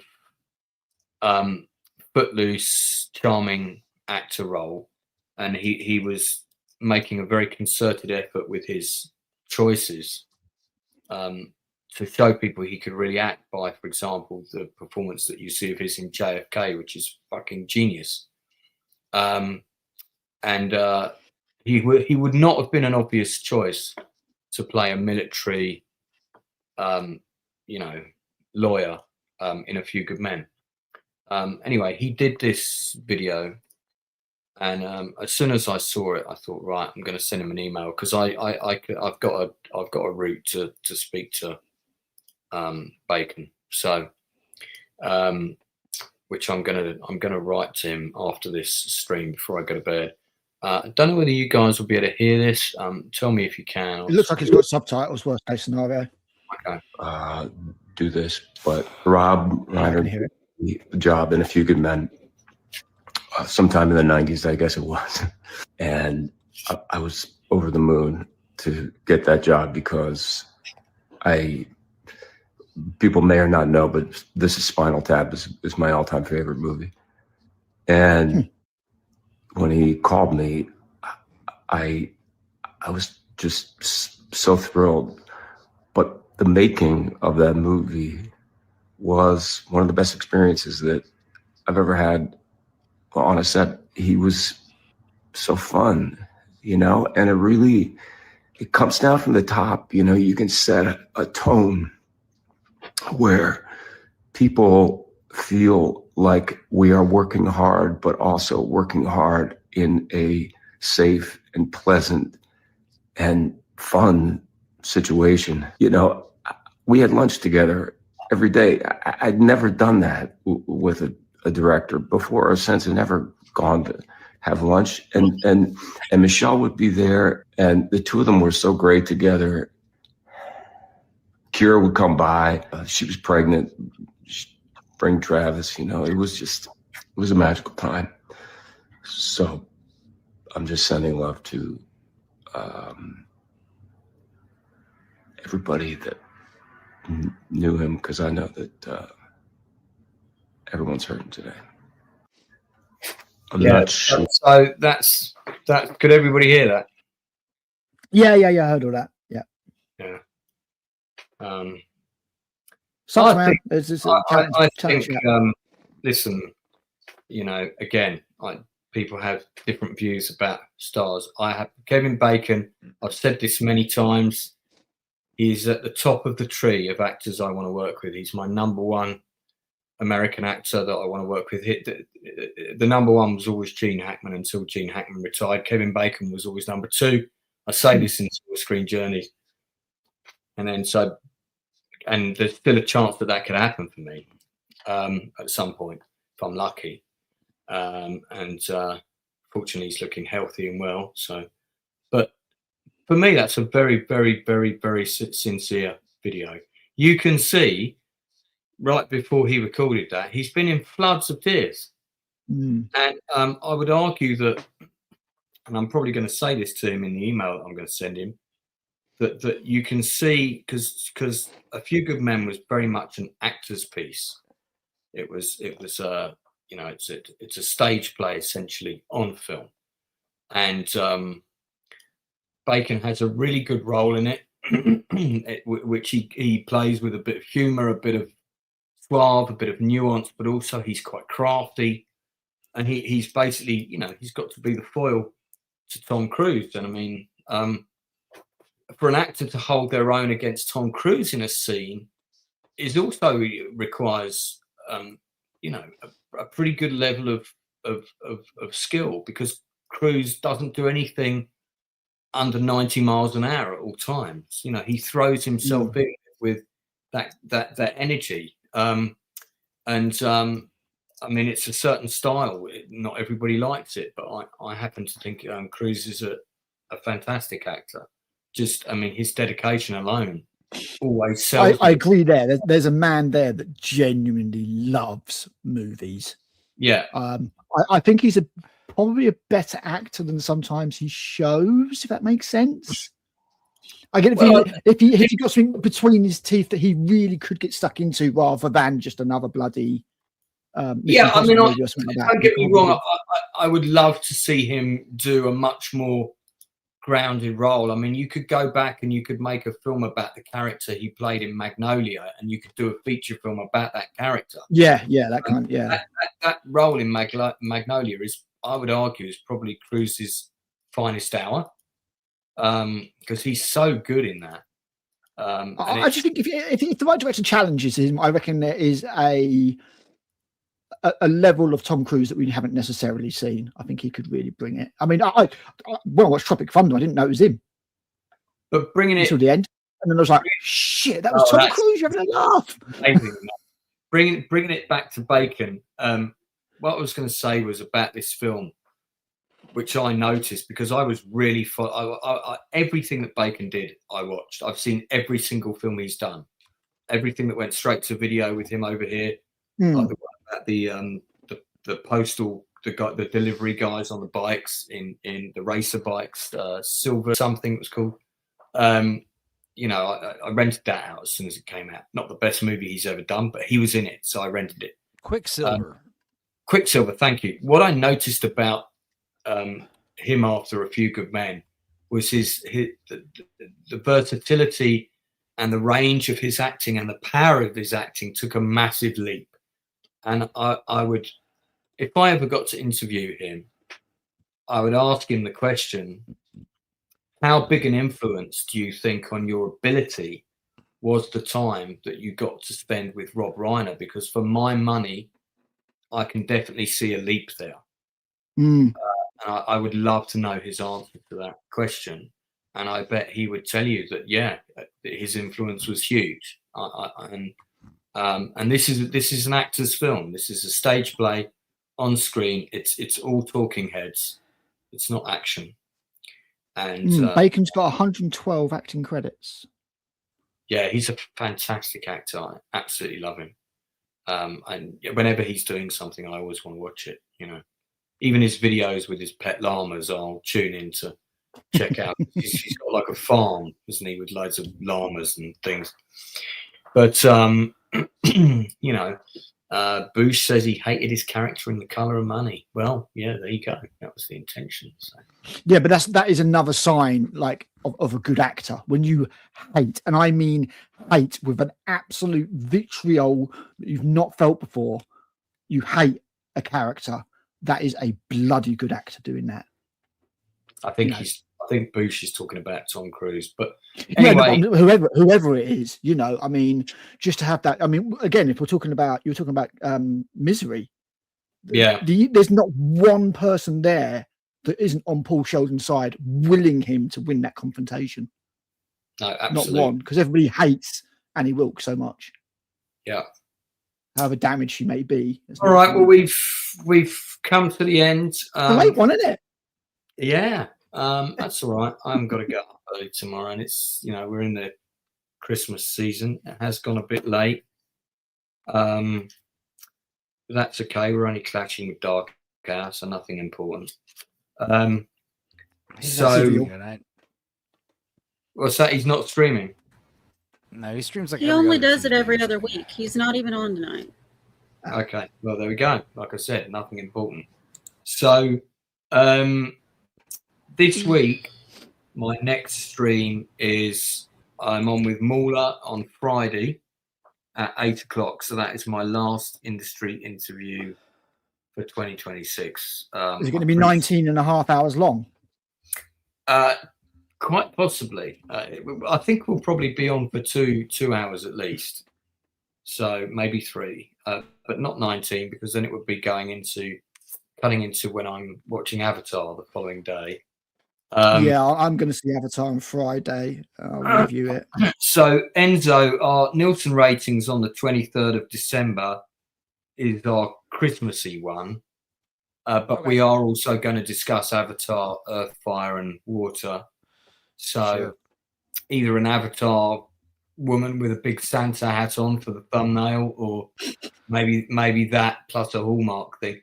Oh, guys, I came up with a brilliant idea for a Hallmark Christmas movie today as a result of walking past like Santa in the shopping mall with his elves. Oh, God, I don't need more ideas. I've got this great idea, but I'm actually going to pitch this to Jason, and we're going to take it to Hallmark. And it's awesome. It's the basic idea is this guy who's just got divorced and is having a terrible time, is in the shopping mall for reasons which, you know, plot will emerge. But these are the threads, and he ends up getting in the queue for Santa, and goes to see Santa because he's kind of, this guy's sort of in a yeah, that works. We can go with that. That's good. Yeah, that works. He's quick. He's very quick. But we need a bit more of the red. We need a bit more of the red hat in view.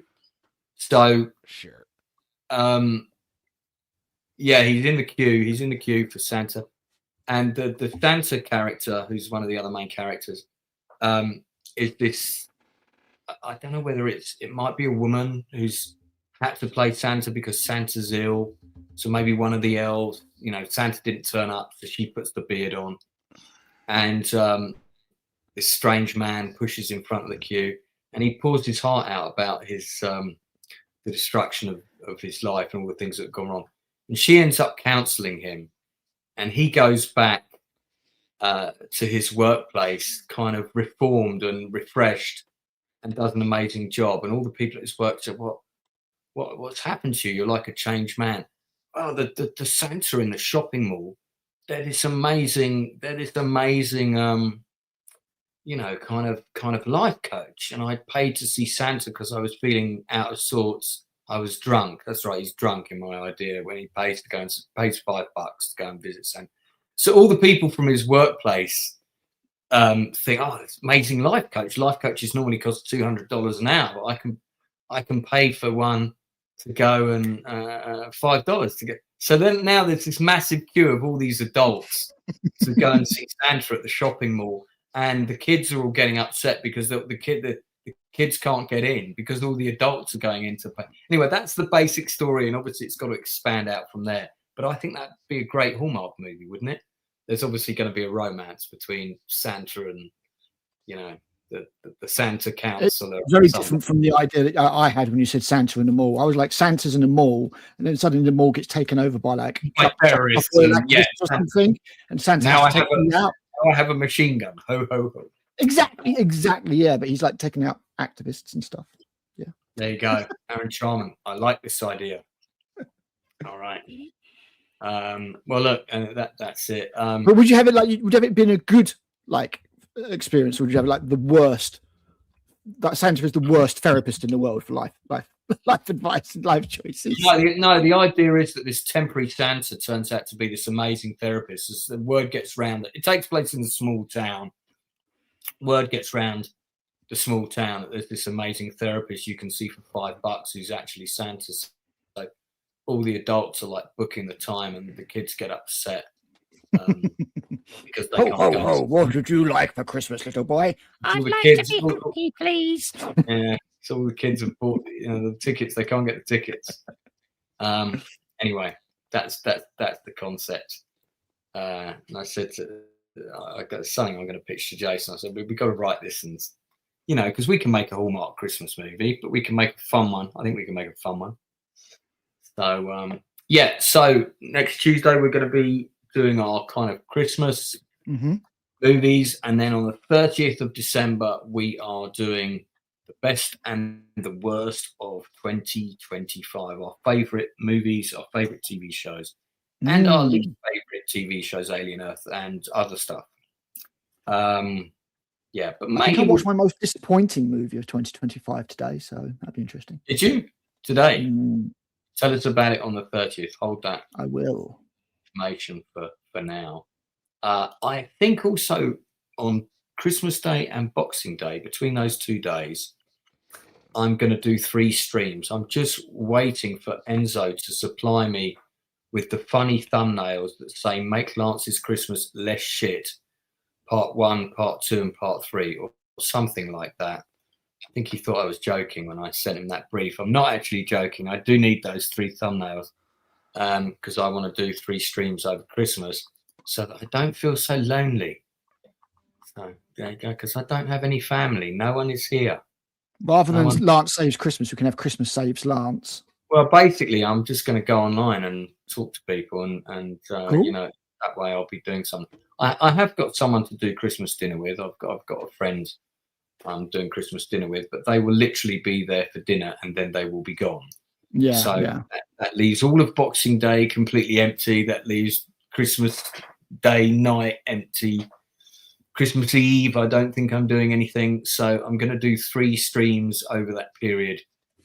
Okay. Cool. Well, I'll try and jump on at least one of those. My parents are coming up over Christmas. Yeah, anybody can jump on them at any time. You don't feel you have to. But yeah, no, I mean, if they're here for the whole time, then unfortunately I won't be able to. But if they bugger off early or whatever, the idea is actually also to provide a stream for other people that are on their own, can jump in the chat. Yeah, that's a good idea. Have a bit of a laugh, So spread the word. Put a post up. Yeah, Retro's doing a lot of feeds as well. Is he? Oh, great. Okay, I'll try not to do them the same time as him if I can help it. Yeah, so that's what I got. Enzo, what you got coming up? Tomorrow's movie is The Howling Six, The Freaks. Me and AJ and Dudicus watched it. It was hilarious. And other than that, yeah, I'll be on AJ's later tonight. And The Freaks, is that the one with not Michael Winter, Alec Winter in it? No, it's Howling. The 6th Howling movie. It's a werewolf. Oh my god, they versus made vampire. 6 of them. Jeez. Okay. They've made like 8 or 9 actually. Oh, wow. But yeah, Howling 6 was like vampire versus werewolf in a circus freak show, and it's fun. It's a fun one. Yeah, that's premiering tomorrow. Enzo has been my co-host on the Nielsen ratings from the beginning. I'm a couple subs away from a karaoke party. Exactly. Nice. He's done not all of them, but most of my thumbnails, and does endless thumbnails for me. So I greatly appreciate it if people could subscribe to his channel. He's not that far off 1,000. I'm sure we can get him up to 1,000 pretty soon. If you sub to Enzo's channel, you will literally never run out of stuff to watch. There is some great content, particularly if you Sunday. Our stream last Sunday, we watched the Dolly Parton Christmas movie, Smoky Mountain Christmas. It was pretty hilarious. It was like a remake of Snow White and the Seven Dwarfs. It was weird. There's a witch and 7 orphans and Lee Majors. It was weird. It was cool. Yeah, we've been having a lot of fun. What's this one about? The Legend Goes On. Is that like a Titanic? So we tried to watch Titanic, The Legend Goes On, which is this weird cartoon, but it got copyright struck in the middle of the stream. So we switched tactics and watched some weird video games. But for Christmas, me and Dudicus are going to do like a special, like 4 or 5 hour long We Watch, where we're going to watch a movie, but pause it and stuff and talk about it. Because we got like 9 minutes into the movie and we had talked about the movie for about an hour already. It was crazy. Right. So we're gonna try to do that for Christmas. So 2 Wednesdays from now. So that'll be fun. Okay. There's a new Critical Drinker video. I need to watch that. Is that great. the Animal Farm one? It's very good. Yeah. Great that you did a stream about the 1988 Blob movie. I love that movie. It's so good. Frank Darabont. Great film. Fantastic. So do check out Enzo's channel. Al, do you want to plug anything at all? Yes, I've just released a 2-hour video where I and Rachel, or Rachel and I, discuss all of the Predator movies and rank them. And we just had a jolly old time. It was great. And we're going to do it again with the Jurassic Park films soon. I think you might be joining us for the first film, at least, before you run away sensibly. Yeah. I mean, in some ways it would be interesting because, believe it or not, I've seen the first. Is the third one the one that ends with the pterodactyls flying off into the clouds? Yeah. So the third one's the one where the guy tries to steal the Velociraptor eggs, and Alan's got that kind of weird whistle that makes the Velociraptor noise.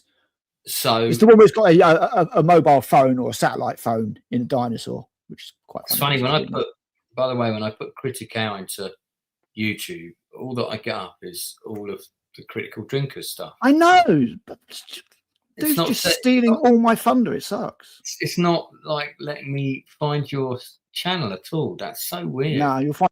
You need to put in Critical the Crow, and then you'll find my channel. But yeah, okay. All right, let me do that. Ridiculous. Critical the Crow. Worst channel name ever, but it's what I'm stuck with. So who cares? Is that so? Your actual channel name is Critical the Crow? No. But my channel name is Critical Reviews. Right. But because the Crow is something that Drinker hasn't touched upon, when you put in Critical the Crow, it will filter down to me. I'm like halfway you down the say list. that, but unfortunately, the Critical Drinker has touched upon it, and when I put it in, you come up. He comes up. Scroll down a little bit. I will be there. I guarantee it. Oh yes, here you are. You are. Okay, here we go. You're Hello there. Welcome to Critical Reviews. Today, that's definitely you. I'm taking a look at the really is. That's right. This is Critical's channel. Giving my guests a proper full plug today. Oh, I might not subscribe. Look at that. There you go. Look, you just gained an extra subscriber. I'm absolutely shocked that you weren't subbed already. My Star Trek video is doing quite well, actually. It's got 3K views. I think it was only about 3 weeks ago that I realised that you actually had a channel. Until then, I just thought you were a big bearded hairy biker who had a lot of spiders in his. So I was a bit late to the party on. Yeah, I'm pretending to be a YouTuber. Not all of my guests that have come on have got channels, you know. So, and we didn't meet because of that. We met because Luke brought you on. That's correct. Yes, absolutely. Yeah. Plus, of course, if you invited me on one of your streams, then I would realise the channel was there. So there's that. So yeah, true. So I've covered the first Crow film. The 1994 film was my first ever review. I love that film. The new one was such an abomination. Regularly chat on.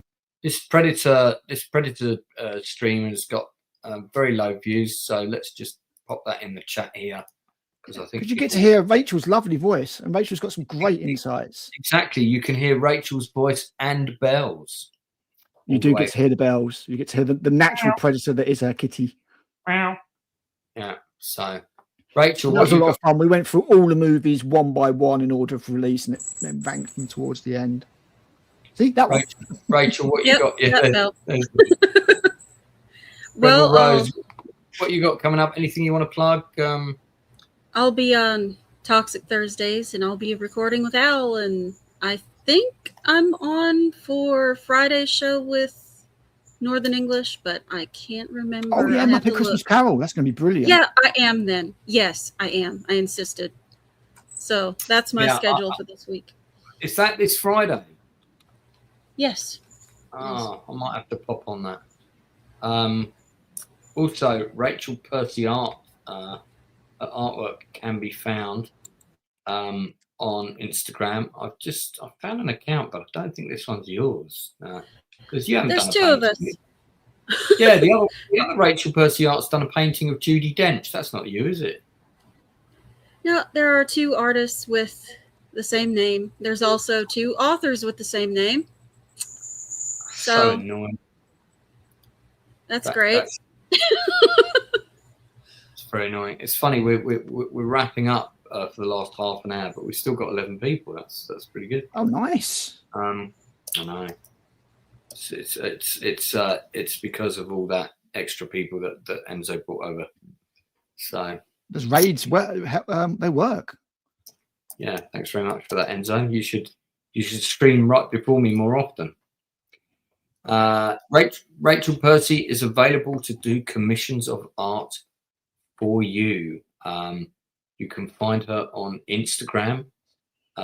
Just put Rachel Percy Art, all one word, into Instagram. I'm just going to put that in the chat for you now. You got some personal pics on your Instagram, Rach, so I don't want to flash those up. But what I will do is pop up one of your pictures that I really like.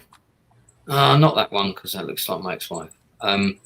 Yeah, I mean, one of the things that Rachel specialises in is cats. Funnily enough, can't think why. And she did a fantastic cat design for me, and this is one of her other cat designs. So check it out, pretty cool. So yeah, Rachel's available for commissions at a very reasonable price. So yeah, do check out her work. Fantastic. All right, that's all we've got for today. Oh, Rachel, is your GoFundMe still running? It is. It's still going. Do you want to pop the link in?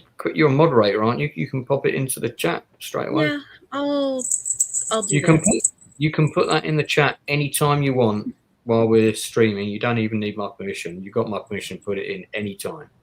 Okay? When I remember. So well, I'm not sure I've said that before, but I have now.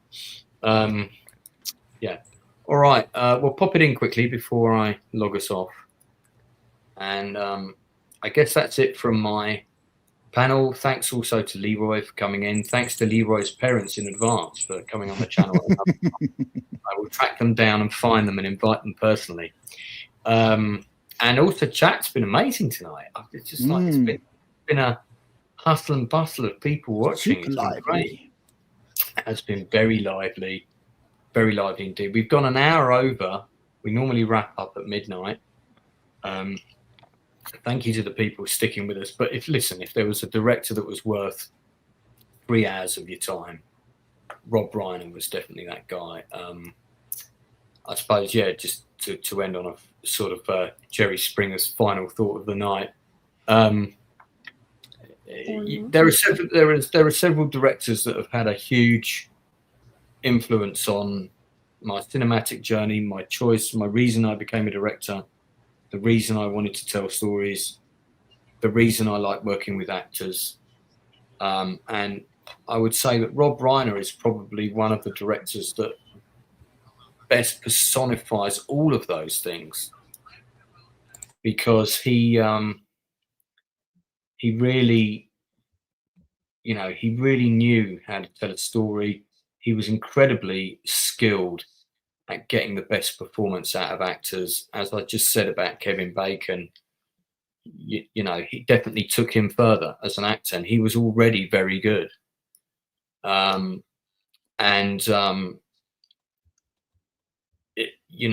It's just a tragic end to a fantastic life, and he made an amazing contribution to the arts, which will live on forever, assuming that we as the human race don't blow up this planet. Which hopefully we won't. Enzo for president. So great. Do we have that link for what, Rachel? Just 1 second. I've got it. I had to find it first. Enzo, don't forget to send me more thumbnails. Of course. Yeah. Okay. All right. There it is. There we go.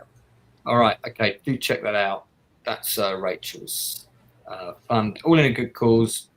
She's got to move her family. There's some health issues and things going on with nearest and dearest. So if you can support, please do. If you're going to put some money in the tin at the church at Christmas, instead, please give it to Rebel Rose. This is a cause where the money will go to the right place instead of towards the limousine for the priest.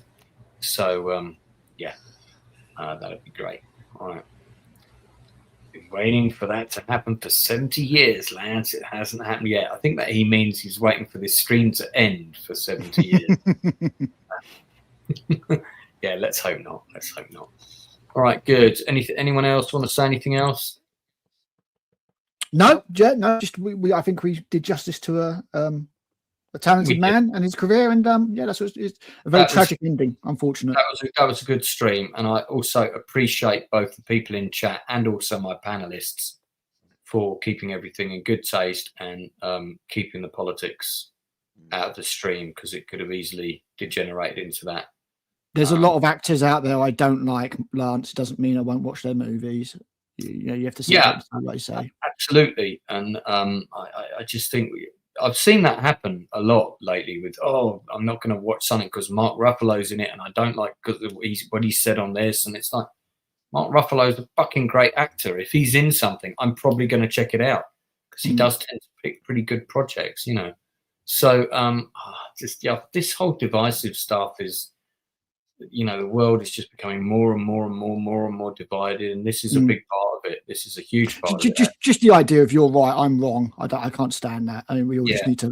I think just take a little bit of what each of us says and just come to a discourse and work something out in the middle. Yeah, and people need to learn to step back and listen as well, more than they shout. It is. Yeah, it's we're living in some very sad times. The world is already difficult enough. So I'm going to end this with, please be kind to each other, especially over this season. If you can help out a stranger for 5 minutes, lifting their shopping into a car or whatever that might be. Small acts of kindness often cost nothing. Check on each other over the Christmas period. People like phone calls. Especially of my generation. Be excellent to each other. People like presents as well, especially of my generation. Big Lego gifts are always welcome. So on that note, thank you to my panel, my regular co-host, Stupenzo, the best of Texas, Critical from the best of the Spider Planet, and Rebel Rose from the best of Planet Art. We will be back on Friday, where I'll be interviewing Mauler at 8 p.m. and we'll be back next Tuesday for our fun Christmas show, which hopefully won't be quite somber, where we'll also just before you go, Lance, I think that Luke's going at 7, so you might want to see if you can step it forward to 6 so that you can see all of Muppet Christmas Carol before you do your interview with Mauler. Oh, I see. I don't think I can bring my interview for any earlier. No, not you. Him bring the Muppet Christmas Carol forward to 6 if you're going to interview Mauler at 8, because 2 hours should be enough for Muppet Christmas Carol. It's not a long film. Yeah. Well, I mean, otherwise you have to leave halfway through to interview Mauler. You don't want to mess Mauler around, do you? Yeah. Well, as long as I get to talk about the talking cabbages, that's the most important part. All right, we are going to end it there. Thanks very much, everyone. And we've gone on way long. But I'll see you soon. And here's a cool video of people dancing.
He's creative, we're creative. How about you? Share your passion, join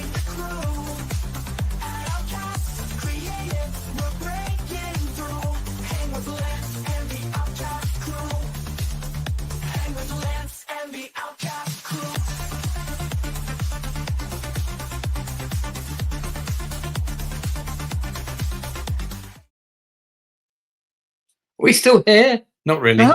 Yeah, well, I didn't want to